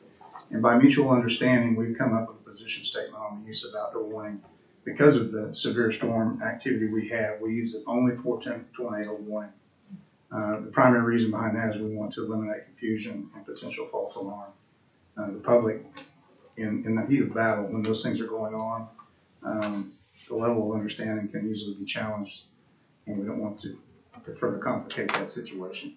They are capable of being used for a variety of warnings, but we adhere just to the tornado warning. David, on your cabin chassis for these 2, I know that there were some entities that have applied for ARPA dollars through the public portal for for fire equipment. I don't know if they're specifically cabin chassis or full units. When you get a chance, can you look and see if any of those that were applied for are on your list of where you would already look at putting those into place? That way we're not, doubling up. I don't know if those types of things would be approved through ARPA or not, but I think number one, making sure that, if they're taken care of there, then they wouldn't need to be taken care of here, first of all. But secondly, that if they're on that list, but you don't even know about the need, you would need to know about that need. So I certainly will. Thank you. The third item is a low dollar item, $1,600 for 2. These are upscale scanners, basically capable of monitoring radio frequencies. with the move for Eastern Oklahoma County law enforcement and fire rescue going to the Oklahoma City trunk radio system, which is where the sheriff's office is operating. We need to increase our capabilities to be able to monitor those. That's our eyes and ears on days like today. And those are significant resource for us. And that's it for my budget. I would like to just say one thing briefly. The assessor's office, when you come around to their budget, they're working on a GIS project that is hopefully going to expand countywide, I think in a year or two at least. Nick Rutledge from my office, who's extremely sharp on that type of stuff, is involved in that project, working with the assessor's office, and the implications of that system are significant countywide, meaning geographically, but also county office wide. And I would strongly encourage strong support of that project for the assessor's office. And I would encourage all of the county offices to look at possible applications. A lot of people think it's just maps. It's so much beyond maps. It's a critical resource for, in my opinion, each of the highway districts also, because disaster funds now, in order to get a federal disaster declaration, say flooding will wipe out a bridge and some roadway and such, they're requiring extensive documentation now on the maintenance of that section of roadway for however many years. And if we don't have adequate maintenance records, they're going to deny that claim, and we won't be able to leverage 75% federal funding in order to replace that bridge or rebuild that roadway or whatever. GIS is one comparatively simple way to track that maintenance per road mile, all those kinds of things. That's just one example of many. I strongly support that, and I appreciate their efforts. Any questions for me? Any questions? Did you say the 130 is for 2 cabin chassis? Yes, ma'am. Okay. David, thanks for all you do. Friday, you were tied up on the phone with me quite a bit, and you were really making a difference out there, and I know today might be another one of those days. So thank you and your staff for everything you do for Oklahoma County. Appreciate it. If there's no questions, let's get a motion to receive the estimate of needs that Mr. Barnes has presented. Second. Got a motion and a second. All those in favor say aye. Aye. Any opposed? Ayes have it. Let's go ahead and go up to the assessor. That will be a good transition from Mr. Barnes' plug. Really, was that a sponsored activity? No, actually, I'm not giving you any gratuity. Payment will come later. Click But I would subscribe. I would emphasize that. Yeah, no, I know Officers need to take yeah. a serious look at that because there's some significant implications. It's good stuff. All right, Mike, or First- Marcy, or whoever's presenting yours. First and foremost, we have some new people on our board, so I would be undoing the duty to my boss if I didn't relate that our work presents about 82 to 83% of the funding for the general fund, the county budget. So we do play a very important role in the assessment process. I know that goes hand in hand with the treasurer and doing all that as well. But starting off with our general fund, the only changes you're seeing at the top of the salaries and fringe are based upon the needs, based upon those changes that have happened over the year. A little bit of decrease in the fringe. Some of that, I think, because Kobe has some younger employees that are taking a different option in some of their fringe benefits. Moving down into travel, we're all facing the same things of inflation. I know it's already been mentioned a couple of times in regards to travel, flights, hotels, fuel, all those types of things. So there is a little bit of a change there, about 5,000 or more. And moving over into M&O, we are experiencing the same issues with postage. I mean, if you mail approximately 400 to 500,000 pieces of mail annually, Treasurer's going to be in that same ballgame. Some of the other changes you're going to see are just the contract changes for our Just Appraise, which is our A&I service that we use for our D-transfer and update of our records.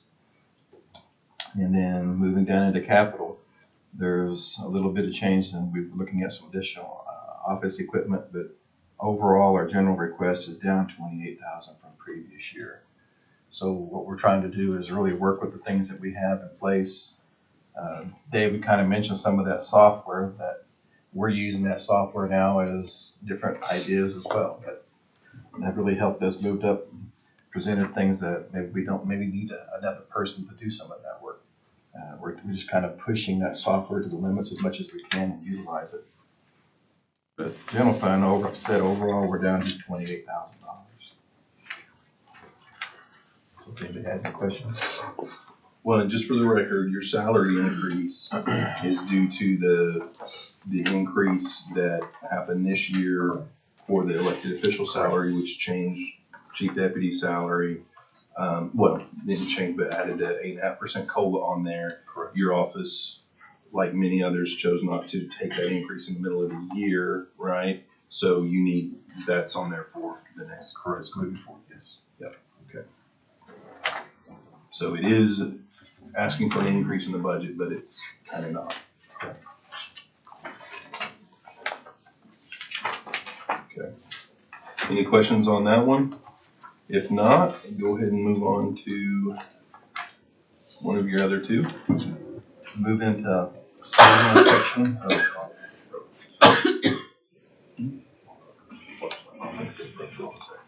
Yeah, I didn't pull up second one either. 140. Right, mine's that too. Yeah, the visual inspection is not able to pull up online. Do you have a hard copy? not for handout, I don't. Okay, well, I wasn't talking about it necessarily for handout. The clerk's office has the hard copy, right? So we can look at it up there, but since it's not technically attached here, well, we're receiving all of them anyway, so we'll receive this document at the end of the discussion, so never mind. Just, no, as long as they keep it large, I can see it.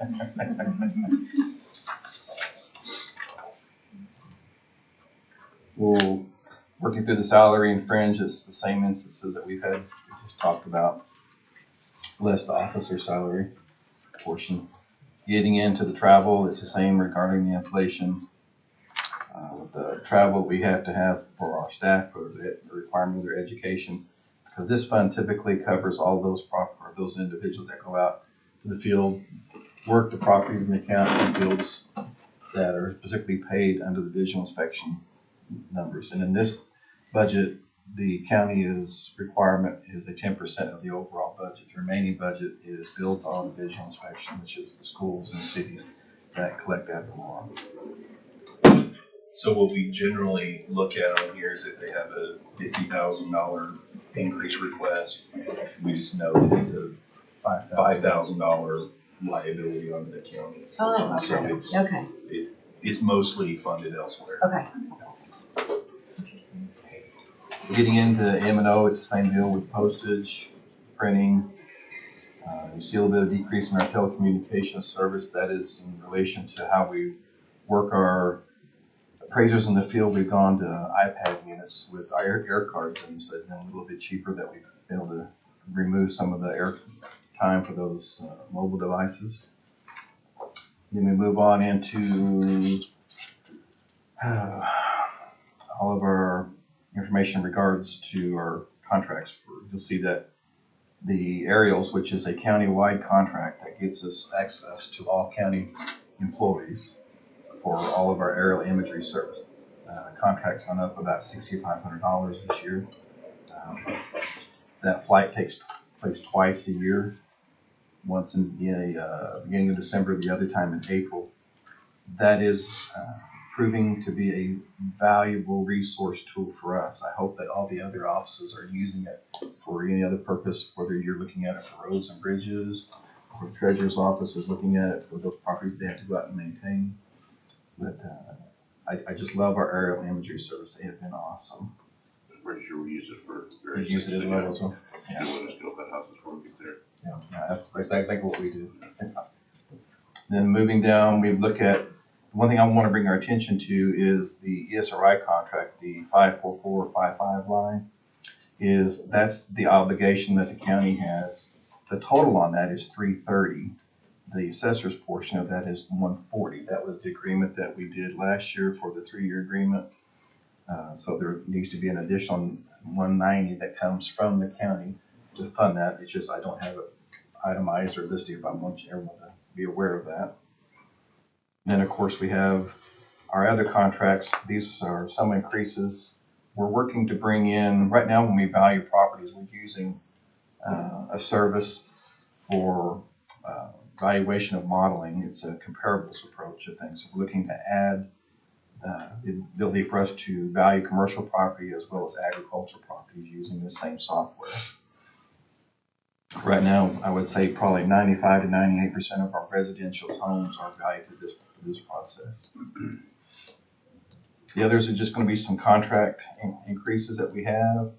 Our change detection is up a little bit. We're in a VI cycle, a visual inspection cycle, where we have to visual inspect more properties this year than we had in the last year. One change that's significant that you'll see is the iLookabout, the GBP portion. We are discontinuing that service, so you'll see that there's a difference there of a loss of $55,000. And then there's an error in the next line for CoStar. That far right column says 35,000. We Oh, haven't it's- updated. oh, you've already fixed it in yours? Yeah. Okay. Yeah, in the hard copy, if you reflect, you're gonna see a difference of 35,000, not the 3,500. And then, of course, the last item that I want to bring attention to is the Microsoft Azure service. That is our cloud service that David was referring to with ESRI for the countywide agreement. That as we bring in all the county offices, that's a cloud service that we're having to pay more money to get a better service, a better server. If you've ever experienced the cloud, it is such a great opportunity and so easy for you to move to different types of servers faster, more storage. You don't have to procure a server, buy it, get it installed, run that. It's simply you put in the order request and you can upgrade the server or degrade the service if you don't need it as well.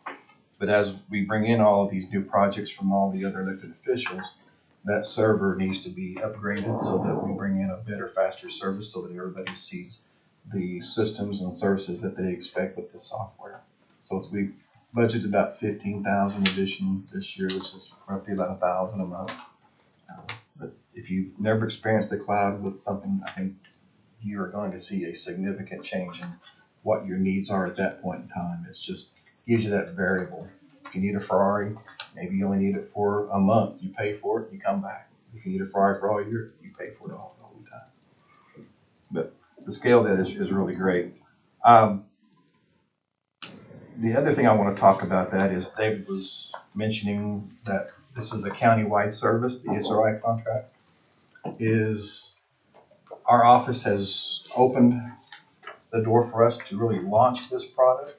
I think it's been great that the interaction that we've had from the other elected officials. David, you can tell from him, he's very excited about it. I know that we've talked with some of the districts as well, the treasurer's office. I know the clerk, you're up and utilizing that as well.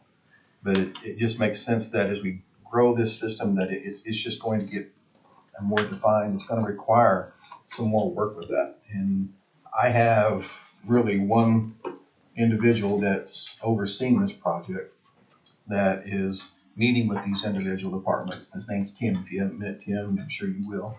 Tim is great at what he does. He's looking at bringing in systems, bringing everybody into what their needs are. But with that in mind, Tim is an assessor employee.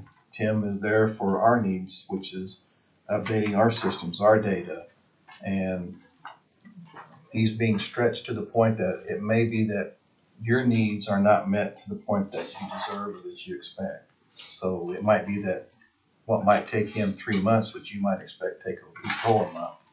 It might be that we need to start looking at how we adopt this program, because obviously not one individual or really one office or a person from one office is going to be able to sustain that level of load of work. I think without that, the expectations that you're going to have are not going to be met. So it's not something I think that needs to be done today, but we definitely need to have that discussion, I think, moving forward, because that's what Tim is working with each of you now, is to find out what your needs are, what your expectations are, so that we can get a better idea of what type of program this needs to be. If this group comes back and says, we feel comfortable with the assessor running that, we're perfectly taking that load on and working it. It's just I may need some additional funds to bring in either additional people or systems with that. And that's what we're trying to define now. Or if the county looks at it and says, we think we need to develop this program and it needs to be managed by a different office, we're open to that as well. I think it's just whatever works best for the county, because that's really what we're trying to do, is just, I think, meet the expectations of each of the elected officials. I know that he's met with the sheriff. I think he's talking with you or talked with you. I think he met with District 3 that day. I think he's working with your office as well. He's already building and presenting your office with maps and things, so you can see that we're asking a lot from one individual. And Tim has graciously come in and says, I'm willing to do whatever you need me to do. That's kind of individual Tim is.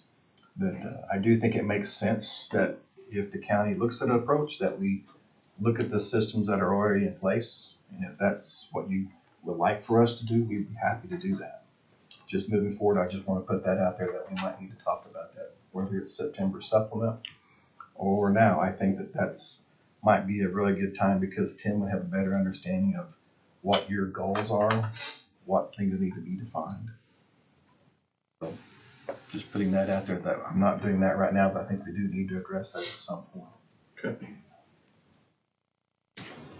And as we move down into the final portions, we're looking at the capital outlay. You're seeing some changes there that some of our decreases there are just in our computer equipment and our software changes. But overall, I think we're looking at, yeah, you have that updated already. The visual inspection budget is down just over 100,000 from previous year. So overall, things are working well. Systems are in place. I think we have everything that we need to move forward under our current scopes, with the exception of the ESRI county-wide agreement approach that we take with that. Anybody have any questions?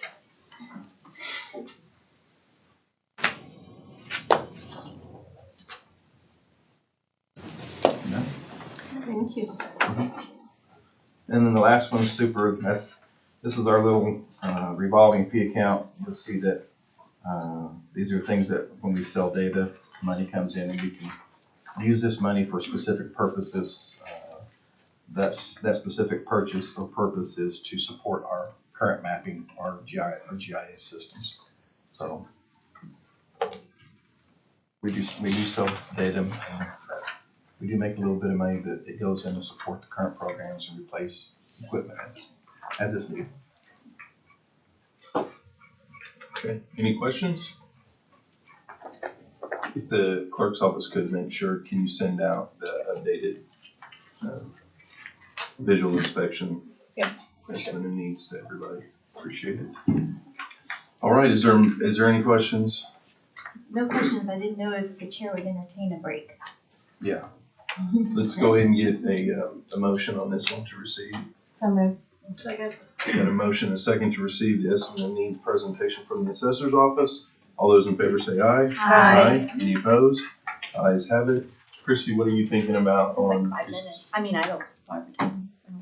Okay, let's go ahead and do a recess until 10:50. Would that be good? 12 minutes? Yep. All right. Is there a motion? So moved. Second. Motion a second. All in favor say aye. Aye. Any opposed? Ayes have it.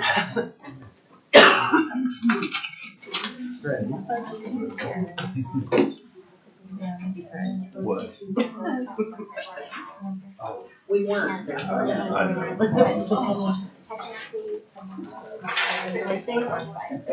So I noticed you picked that up too. Oh my goodness. I'm struggling.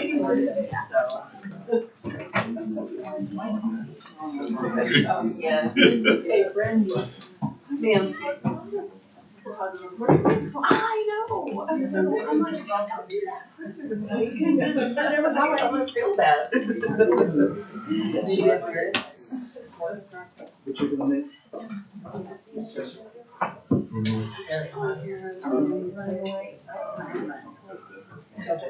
So it's not much longer than. I bet it, yeah. It may. I don't know. Because we're also going to.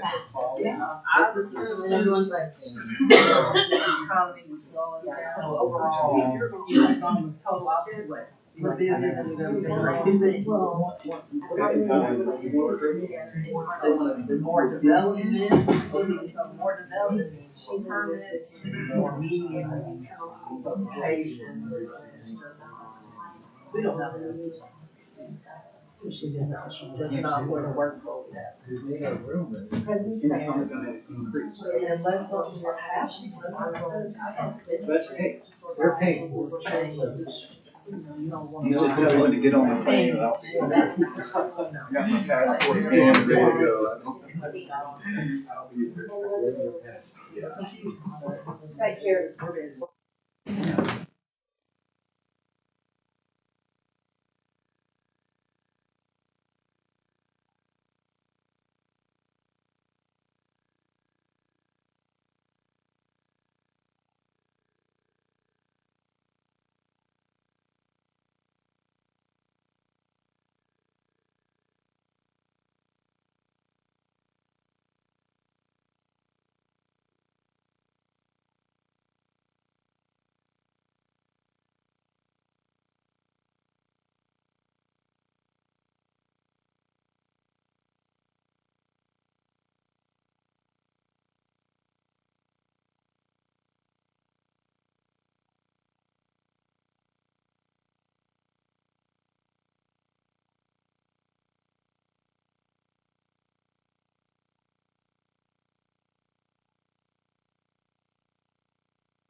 I was thinking a big one, yeah.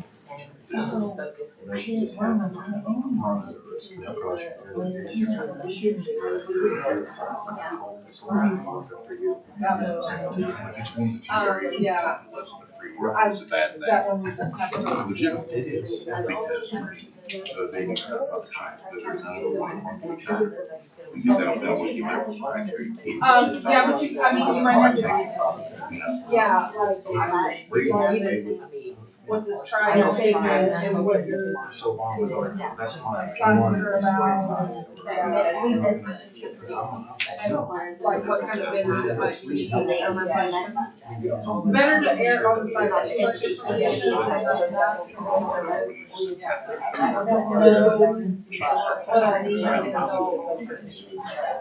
It just makes no sense going on what we've got. It's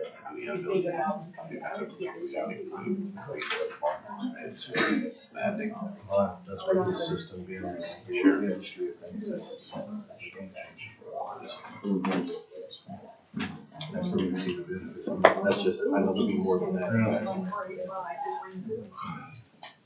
We see it on our side of things too.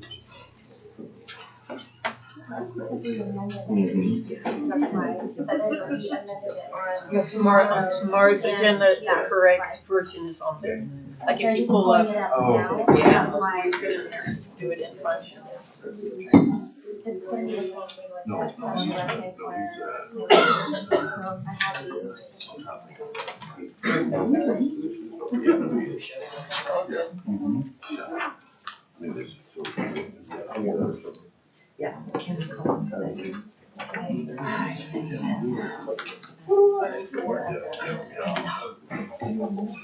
Starting to.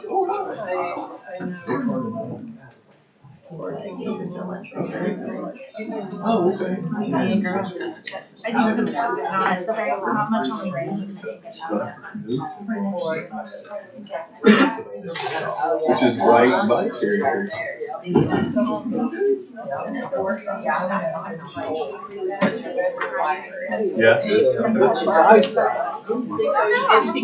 I wasn't, yeah, Miles didn't think it was needed. Okay. I don't know what his comment was, but. He said that to you? To us, yeah. Okay. Not that I know of. We have not received He might not copy know. of the year. Yeah. For the special. Sorry? So whenever you present, or You don't even know. whoever presents, you need to. Oh, we do. To have The it best there. places, of course, though. And my barbecue, Huh. oldest daughter's a Do got barbecue places. teacher, Cheryl. Started this.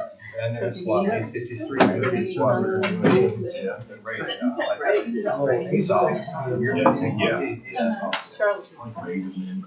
They have several of them, but one of them really grows on teachers. 5 million. My stomach's already rumbling over here. Oh, I went and ate cookies. They're all right. Did you? Yeah, but I have it all. No, but you didn't give me any. Yeah, sorry. How are you? That's how I. It was my birthday. Thank you very much. Squad people. We took a road trip. I might have to try that. Oh, thank you. You guys Big dinner for Buddy sometime. It's pretty fun. All right. Seeing that it is past Like the 10:50, do I have a motion to return to open session? We have a second? Second.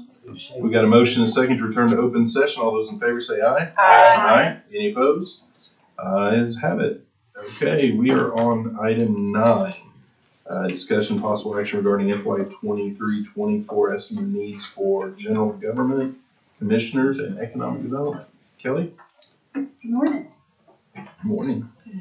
The only change, we paid a 12% retirement for one of the older bailiffs Which one are you in? on the general fund, Okay. general government. And they retired, we don't have to pay that this year. So that takes off about 4,600. The insurance premiums have gone up. When I spoke to HR, she told me to add 20% because she didn't know the correct amount yet. They won't know until they do the contracts. And the other things on here that have went up, like the cell phone for the judges. The plan has went up on it, so I've added 300 for that. The utilities, I now pay the old utilities for the social services building. And this is an increase for those. I do not have a closer amount for vicinity. They haven't sent it. The leases for all of the county-owned buildings are all going up. They spoke in BOCC about the election board, and Kraus and ICB are also going up. So that would be that increase. Outside legal, right now I have encumbered a little over 1.5 million. And I only had 765,000 last year. So I've asked for more in it. The DA contract that we pay, they have asked for an additional 55,000 on it. And OSU Extension has asked for an additional 27,000. The other one is the criminal justice that has asked for 9.5 million more. Does that include what they discussed yesterday? I don't know, It's, for the payroll is what you're speaking about, correct? I don't know that it's in there. this is just a number plugged in from their estimate of needs, so they'll have to. But was their estimated needs reflective of conversations that were had yesterday? I wasn't able to be in there, so I don't. Not the know what those additional were. increases, this is what we had received from the detention I center. heard, This was done before their meeting But it might yesterday. even increase. I heard Mr. C, say, is he here? No, He's not there. No. Until Thursday. say that they're requesting a starting salary for DOs of something like 40 grand total. And Mr. C said that would impact their budget by 6 million. That's included in I this. think that, yeah, I Yeah. do think Okay. that's my understanding. I'm just wondering if it's reflective of what the CJAC approved yesterday. Yeah, this is the number that was approved at the meeting yesterday. Okay. Yes. Very good. Altogether, it's a little over 10,900,000.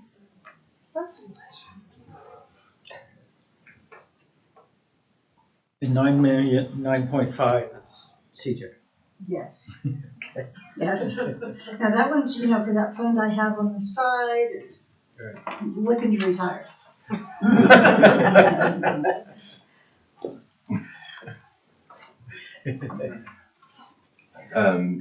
Kelly, on the PEA leases, did you, I'm sure you did, but on here, did you take into account the leases that we had this year, but we won't have next year? They have already been The taken off for District this One, the year. District. Yes. Okay. I'm already paying a lesser amount on ICB Okay. because of those changes.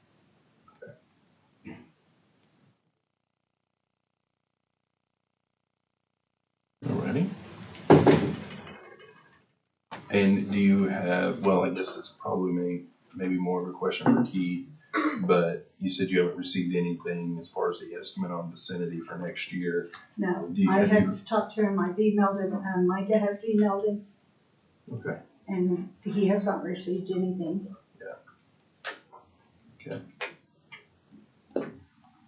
Well, and you received 650 for vicinity this year, correct? That's what you have in the. Yes, And where are you tracking for vicinity? I don't have enough. I'm short to finish out the year. Okay.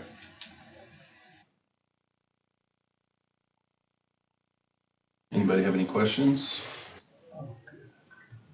The only thing I Aaron? did want to, I'm sorry, No, go ahead. You finish, I'll ask my question when you're done. I wanted to, the postage that we have on there, Mm-hmm. I was getting 6,500 last year.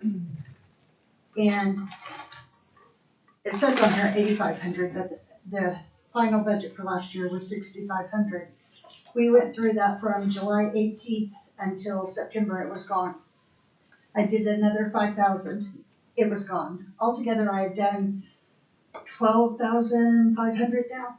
And right now, I just went and checked it, and we are sitting at about 4,000. on the machine. But back in January, I set up PIN numbers for each department that uses it, so that I can keep track of each of their use of it, because somebody used $12,000 worth of postage, and I have no way of knowing who it was. There were departments listed on there before, and you were supposed to pick your department. Right. I mean, it was just an honor system, and now you have to put in a 4-digit PIN to be able to use it. Kelly, Yes. since you put the pins in, it's not going nearly as fast. Yes, I mean, the money that's on there now. So I don't Yeah. know if it's hard, but since their pins have been in place, the postage has lasted much longer. Yeah, I put in 5,000 again in January, and it would have been gone before by now. And we're a little over 4,000 right now. What are we sending that much postage out? Yeah. So we do quite a bit. But you Right. don't do that. But we don't do that much. We don't Right. know, I mean, we don't monitor the machines in the back. We have no idea who's using it. 'Cause I thought that was just you guys's. No. No, it's for all of the BOCC departments. Benefits uses it, HR, Grant can use it, Metro Parking. There's even a spot on there for county clerk. And Metro they have their Parking own. should be using their own. That's an enterprise fund. Yeah. They need to have I all mean, their expenses. I think that, They're All raising three our districts stuff, they use need to it. pay for their postage. I mean, we should all be paying for our own postage. Yes. I Right, mean, cost of running now, because it's the cost of running our individual operations, right? But So, sometimes- so when you do put a pin in, does that It will send it go to your Just your department. account. just as a tracking mechanism, Yes. or it goes against what you have budgeted in your general fund? It goes against all of it. But it will show that District 1, because there's a 4-digit PIN for you, that you ran $300. Mhm. It's just tracking. But it would come out It's of just this. tracking. It Coming wouldn't- out of general fund, Okay. yes, general Which some government. departments are big enough to have a postage machine. you know? Exactly, Well, that's yeah, why that's we true. have that one. That's true. As long as you can. Yeah. It's been great putting pins on there. Yeah. District 3 came up with it, and I figured out how to get it set up. top Good job, down. District Three. Good job, I'll Tom. take all that. Congratulations. It has drastically decreased the postage usage. So I'm hoping it'll stay that way. We don't know who. Okay, I'm sorry. Oh, you're fine. Your comment was far more interesting than mine. I thought I heard you say something about the DA requested a $55,000. The DIA contract that I pay every month to you guys. Do you know where that came? Is that tied to the jail trust No. MOU? No, this Okay. is, I think the guy's name is Russ Allen that sends it to me. And I just email him and tell him I need to know what your amount is this year. Okay. And he sends it back to me. Okay. Can you let me check on that? Because I'm wondering if that should have, I mean, because that needs to come from the jail trust, not the county, even though I get the whole fact the county Yeah, funds. Aaron, I thought this was, by reading this, in the past, the DA's office has asked for an increase in their contract that is between the DA's office and the county to provide services. Right. And you guys have asked for increases the last few years and they weren't It approved. just strikes me as too convenient that those numbers match, and so I want to make sure that that's correct. Will you let That me makes check on sense, that? yeah. You know what I'm saying? Yeah, totally.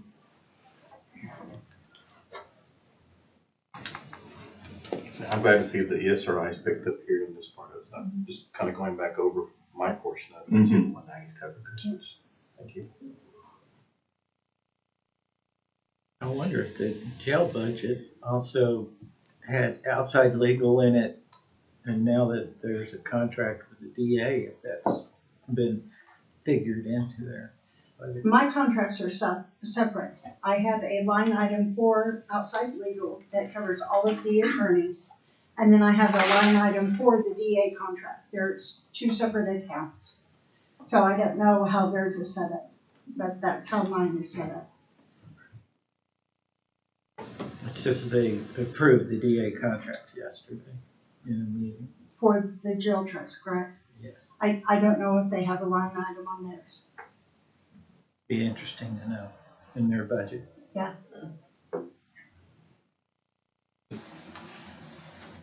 Very good question, right? Because I'm asking you in the ballpark at what outside legal was for the jail trust last year, I have no or idea. this current year. I have no idea. I Just do not on have access to any, I don't want access to any of their funds they pay. Micah would know better than I would. I don't, it's on you, Micah.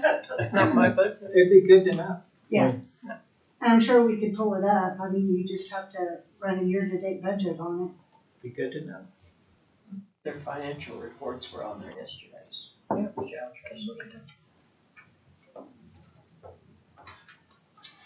But that contract starts July 1, correct, Carrie? For With the DA? it. Yes. Okay. No, it's before that. Started yesterday. Oh, Oh, for okay. the jail trust, yes. Okay. Smart.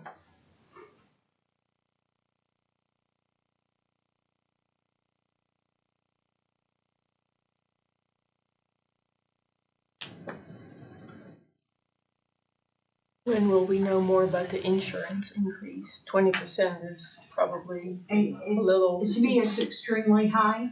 I don't know, whenever, I'm thinking it's probably not gonna be until June, whenever HR receives contracts, will they know the exact amount then? Are you not talking about that yet then?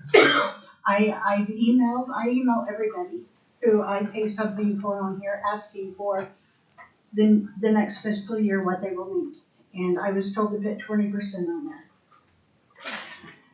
I may be wrong, but I think the trust on outside legal has spent $656,060 through February. Thank you, Cody. You're welcome. Don't bank on that number, but They have.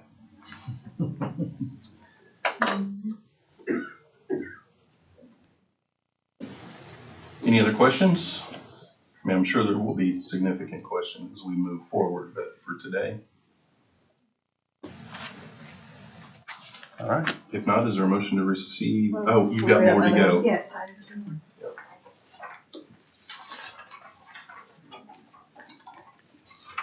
All right, what is it, commissioners minutes, Yes. I think? All right, go ahead. On the commissioners, the only change is the salary increase. And we took off the cell phone for, I don't remember which commissioner decided to have a county cell phone, so we don't pay them for it anymore. And then the benefits, of course, changed.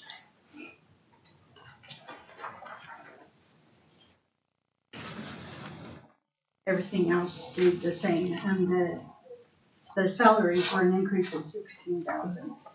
If I'm not mistaken, it was District 3 that got the increase when Commissioner Davidson was elected. It was 1, 2, and 3. They all Yeah. three. Oh, they all three got it? Yeah. He's the one that went the cell phone change though. He is, okay. Yeah, he did. You and him both, you got the county cell phones. So his is taken off. Yeah, so I think only one of the commissioners then has the county cell phone, Yes, or has the cell phone, the other two are through the county, yes. through their own budget. That's the $720. Yeah, because Commissioner Bloomer doesn't do cell phone through here either. And the mileage has not changed, the monthly mileage we pay them. I don't know if it will. There's a bill that would change that, so that would, if that does pass, we can address that in the September supplement. That would be the only thing that would be different. I mean, all of the benefits for the health and the retirement already on here for the increases.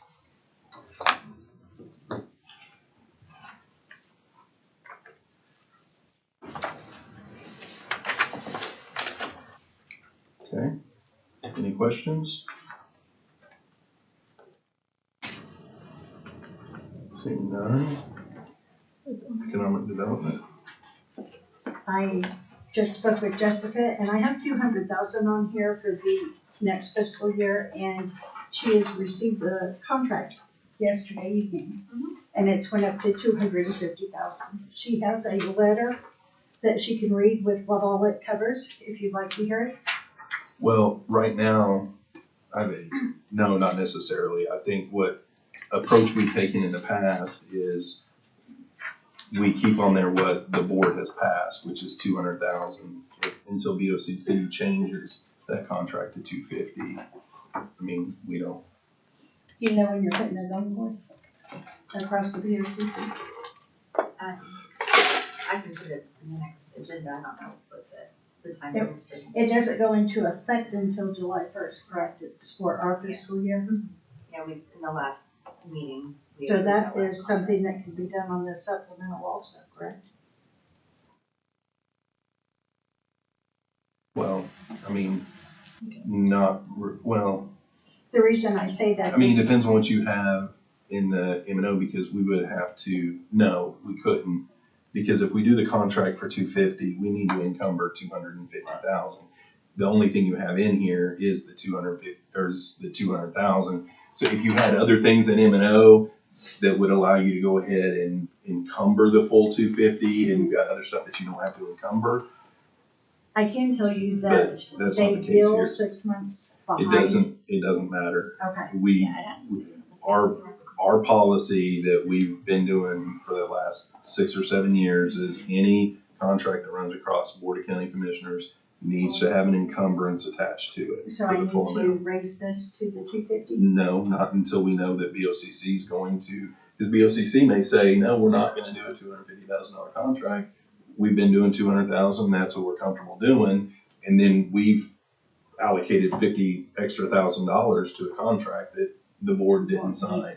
So the board very well may want to do that, and if they do, if it passes, then we would look to fund that additional amount. What for what? I don't know what the two of So, so in the past, we have done a contract with the Greater Chamber in order to Oh, be able to provide, 200,000 for the Oklahoma City Economic Development yeah, we're the Foundation. biggest member, is all I'm saying. And so, Did we, you know? their Yeah, when ask was, Seymour came, what was it, 2 meetings ago or something, and gave the update on, you know, some of their stuff that was related to this. they just current didn't year. have a signed contract for this current fiscal year. And so we basically got the contract put into place, so that way we had it. And so, their ask was 300,000, Mhm. and that's what we were anticipating, but, he sent me a contract for 250 yesterday. And so, so what is the process, just since I'm new, in regards to what we This is the want to change do of membership? moving forward? No, it's, We'll have BOCC look at it. If they approve it, then we'll look to fund it accordingly. it's not, It's not a chamber it's not membership, no, it's, That's an addition. yeah, it's money that we allocate to them to help fund, things around Tinker, projects around Tinker. Oh, okay. The number one on site. I wasn't here for that. Okay. Has it ever exceeded 200,000 in the past? I don't think so, not since I've been here. It's been 200,000 and we used to pay it out of those bond General. proceeds. Yeah. Scrap metal, Yeah, general motors.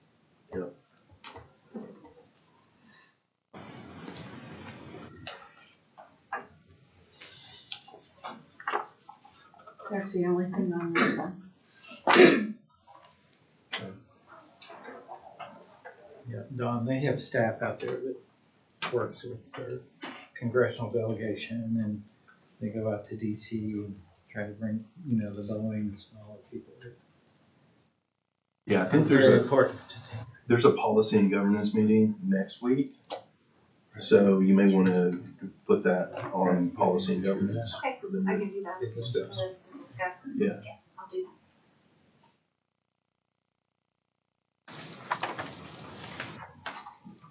All right, is there any other questions? If not, is there a motion to receive those estimated needs? So moved. Second. There's a motion and a second. All those in favor say aye. Aye. Any opposed? Thank you, Kelly. Thank you. Planning Commission. I'm gonna have to stand down here because I can't see. Which one do you wanna do first? You wanna do 12 General board? fund. General Yeah, fund, general okay. Sorry, I'm trying to. That's okay. And on the attachment on the general fund, it didn't I have, had a problem with that too. I was missing a page. What are you missing? The budget request worksheet, Yeah. that one, That one. Oh, y'all don't have this one? not on the attachment to the That one I tried. agenda. Well, there, hold on. Yeah, because they're not on there. We're not. We're there yet. Sorry. If you want. Yeah, I can pull it.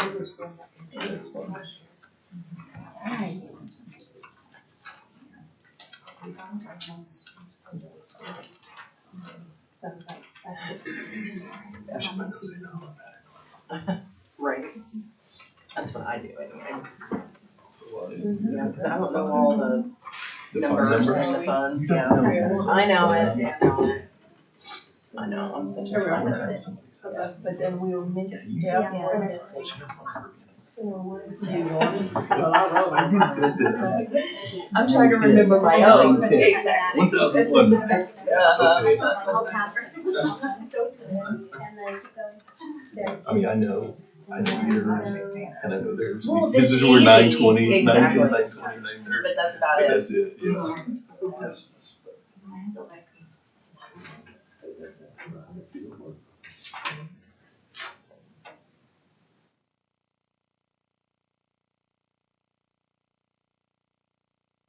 Yeah, where do you want to start? Where's that? We'll update it on the agenda. If it doesn't crash. Sorry, y'all didn't get that, we didn't know. That's all right. Anyway, salaries has not changed. The only people on this are me and Eric. The only thing that has changed, which if you get to that, is we're asking for $50,000 to update the master plan. The first master plan was done in 2007, and due to the turnpike on the east side and then all the development in Deer Creek, it needs to be updated, which technically would not probably be done until 2024, but we would need to do it in 2023 and 2024 if we get the money. So that is, we're asking for an additional $47,000 from last year. So previously, for some reason, I was thinking we already did an update to the master plan. Was that money just for the zoning regs? That was the zoning and subdivision And subdivision? regulations only. Okay. Yes, that was 2021. This would be, and we are going to try, which was, I'll show you in our fee fund.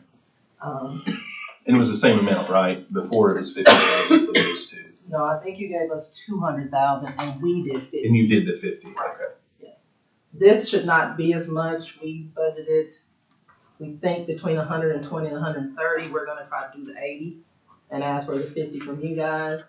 Some of the work Eric will do in-house as well too. But other than that, that's the only thing that has changed on general fund.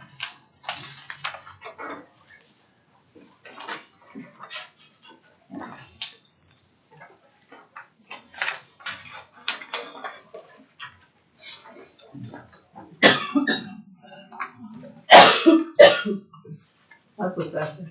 Yeah, I'm coming. Alright. Sorry. Like so many. I know you got a million, no problem. I know you got 50,000 big credit. I know, right? You don't have mine, that either? Not when I printed it. Okay, I don't have wrong either. What are we missing? I didn't have the budget worksheet, but maybe it's my. Okay, yeah, that's it. So, Where do you want to start? this is what we're gonna do here. So the things that have gone up here is postage. We've been busier than we thought we would be. Last year we had 6,000. We probably have already spent that plus this year.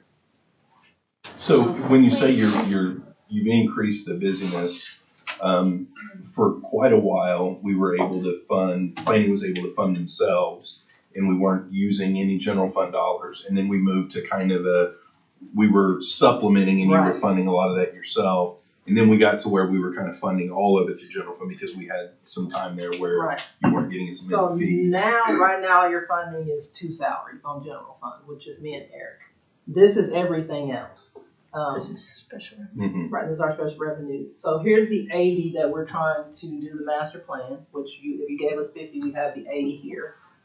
Postage has gone up, printing and publications have increased substantially. Yeah. What I'm asking though is the trend, is it looking We're- like you're we're moving looking closer like- to be able to We get? hope so. We have been busier. We have been getting more plats, more permits.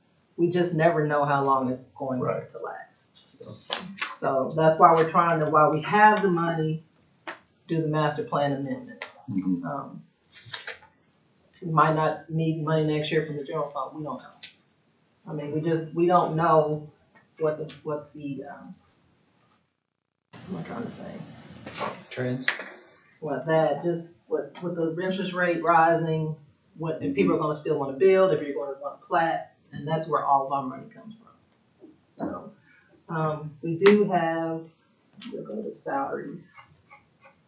One salary increase in here as well for the planning assistant. We're just gonna have to give her more to do. We just don't have enough people. We also have in there a part-time person. We were hoping Tyler was gonna come back part-time with the 30,000, 3 or 4 days a week, not to exceed the 30,000. Just to basically answer the phone, scan, and help with the front desk. We hope. Cause right now, like I said, we're just, it's too much for the staff that we have right now. Okay. And then we do have one less. I think Tyler would be able to hit the ground running, right? Right. I wouldn't have to train anybody. But he just had a death in his family, so we don't know if he's gonna come back. And we do have one less family premium since Eric is now on general fund money. So that's a little less there as well. 2 single, 1 family. Just last year we had 2 family, 1 single. Okay. And that's it. That's the only thing that's. And Makita, you had postage in there, but then I thought I heard you say use postage. that's But in we the pay general we reimburse fund. Okay. them. Okay, So she sends us a bill every 3 months. I got you. So, and that's kind of what I Maybe was that's what getting you were at asking. earlier. And I That's what I was thought- kind of getting at earlier is could we, based upon the pins, people may use that postage Yeah, machine. so that's what we've been doing. We But use then it the and she bill just is gives us a sent bill. to- Which she's always done, but apparently someone else was using the machine because there was never any postage. Yeah. Because we always use our account. You just pick your name. Now you have to actually put a code in. Yeah. Which is Well, I think it We makes had sense an that estimate used HR twice. and court Like, we got her services. postage in there twice. Right, exactly. Okay. So if Right. HR and, court services and some of those others are too small to have their own postage meter, I get that. but they should still But pay. if they should put postage in their budget Yes, and we then do. it's tracked with that PIN number, just like, the emergency management, when they need work done on their vehicle, they bring it to District 1 yard, we do the mechanic work and then send them a bill for it and they pay, it'd be the same way with this. Right. Yeah. Which is the way we've been doing it. I don't know about the other departments. Okay. So I'm guessing Kelly then, when you pay, it goes on like a miscellaneous receipt back into general, so that's the offset. I don't know. I know she sends me a bill. I I got pay you. it, Okay. or I don't know what she does after that. I bet so. Okay. Any questions? Doesn't look like it. Okay. Thanks, Marquita. You're welcome. Anytime. Is there a motion to receive those estimated needs? So moved. Second. A motion second. All in favor, say aye. Aye. Any opposed? Ayes have it. Free fare. All right. How's it going? I'm here. Everybody welcome the new president. I'm Jeff Parker, president of Free Fair Board Association. So bear with me. Basically what I'm doing, I'm asking for a 10% increase on our budget because I've been you know, we've been sort of held hostage by the fairgrounds. I don't know what's coming at me. But we scrambled around, found the boys ranch to hold the horse show. We didn't know what's the state fair park, so. But basically, wanting to buy a computer and a printer, cause me as a businessman, I don't wanna wait 3 minutes per page for something to be printed out. We're that obsolete. I'm requesting digital scales for the cattle and the sheep and goats, which are all combined, and pigs. Cause we're borrowing everybody's equipment. We have no facilities. I have a place to store it at the fairground, or not the fairgrounds, the OSU extension for the scales. Basically, all we got is a 10 to 20 outbuilding. Yeah. We have nothing. Right.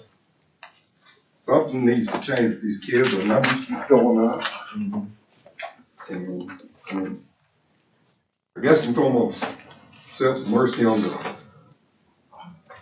the board here, because Yeah. we do it all for the kids. And just so everybody's aware, what he was talking about initially is what they've done in the past for the horse show specifically. They would use the fairgrounds. Well, in the past, we've been able to amend the contract that the fairgrounds would make the county enter into so that the lease agreement would be legal in the eyes of the district attorney's office to be able to sign off on that contract. This year, some of those amendments and changes that we've had occur in the past, they weren't willing to make the change on. And so we were kind of at a stalemate, and so they had to scramble kind of last minute and find a new facility to be able to have the horse show. Well, I'd love to come in here and ask for $1 million for new fair facilities. We have no fairgrounds. I think that would be awesome. I've talked to LaDon about it. I talked to you about it a little bit. I think if you could do that and actually have, with the horse show and all of that stuff, you have a carnival and you have can all lease kinds of it stuff. out. I mean, there's so many cattle shows, pig shows. I mean, you can have that thing rotating all the time. And bring revenue in, yeah. But I wasn't crazy enough to put it on a request, the new idiot coming in wanting $2 million for. Cause I mean, the county has land, we don't need much. I mean, we've outgrown Jones. I think there's 175 pigs, 200 showed up. Generally we have like 10 head of cattle, there's like 25 head showed. I mean, and it's growing. Which is great. Yes, I love it. Which is great, the participation's growing. But I got elected, what was it, in March as president, so this is my first go out, so bear with me. You can throw rocks at me, you can say whatever, I'll answer any question. Because I have no kids in the fight here in Oklahoma County, it's just all for the kids. And the good old boy stuff needs to come to me. Anybody have any questions? Anything? That all makes sense. So, all right, well, congratulations on your volunteering. Promotion. Yeah. But I am a businessman, I mean, rancher, auctioneer, and we need it. Especially about the 21st century. Digital scales, I mean. So I think come September supplement, when we get down to, you know, the last 7 or 8 items that we're looking at funding, I think maybe have him come in and auctioneer, do like. There you go. Yes. Maybe the meetings go much faster. Yes, I can run something in a hurry. I mean, I'm short, sweet, to the point. But instead of taking 3 or 4 hours to weigh a bunch of pigs, I mean, we can get it done in an hour and a half with digital scales. I mean, we just gotta get. Free fairs in August, right? Well, we just have. Well, they just had one. Usually, it's 2 shows, one in the spring and one in the fall. And usually the fall one is in Jones, right? And the spring one was at the fairgrounds. Well, the horse shows at the fairgrounds both times, yeah. We've been packing in everything at Jones. Yeah. And that gets to be pretty tight. Time crunch, moving cattle and pigs and sheep and goats in The and out. one in the fall is pre-state fair, correct? Yes, but that's where the baked goods and all that starts happening at the fairgrounds. Not just and not just over cattle and stuff like that. I don't know what I'm gonna get hit with if we can't have it at fairgrounds. Well, and I think that's where the rub was, why we were never able to do like a carnival. My understanding is the state fair, because the fair was gonna be in town and not too far down the line from when we were doing our deal, they didn't want to compete With the state fair type carnival type deal there, so we just have never done it. But then like in Cleveland County and all the others, you go to the extension center or wherever it is, and there's a huge carnival, all the kids are there and they get to go see, you know, you get them there for the Ferris wheel and then they're able to go in and see the animals and ride on the animals and pet them and learn and stuff. So I think that's huge, and I think we do need to have that conversation down the road. I'm not trying to say anything else, but, Hawaii's supposed to be taking over the state fair, so I don't know what fight I'm gonna get into here either. I mean, I'm going into this blind, but it's just, nobody's playing ball right now. I can't be held hostage to something I can't control. Alrighty. Well, any questions? If not, we appreciate it. Thank you for your coming time. down. Thank you for coming up to support me. I got supporters How are showing. you doing? Hey, I live are you down just here gonna now. live here now? Yeah. Alright. I know my way around Yeah. everywhere now. Thank y'all for your time. Thank you. Am I allowed to leave now? Yes, sir. Yes. They don't allow me out in public much. Motion to receive. Second. Got a motion, a second. All in favor say aye. Aye. Any opposed? It's the first year since I've been here that the president of the Free Fair has come to. Oh, nice. Yeah, I'm glad he was able to. Yeah. How much further are we gonna go today? How much further do you guys want to go? Yeah, that was the last one. Do we want to stop now, or do we want, I mean, it's up to you guys. I don't mind stopping. Yeah. We call that a yes. That's another one. I don't mind either. I got plenty of work. Yeah. Let's come back tomorrow. Okay, well, is there anybody in here that? No, that's why. Yep. Alrighty.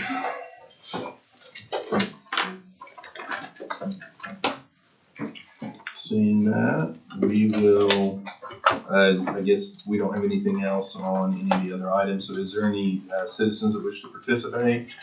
Seeing none, board comments, District 2? No, thank you. District 3? No. Clerk? Treasurer? Board clerk, assessor? I just want to say thanks for everybody for their work, looking at different ways of doing things. Sure. None for me. Is there a motion to adjourn? So moved. Second. Got a motion second. All those in favor say aye. Aye. Any opposed?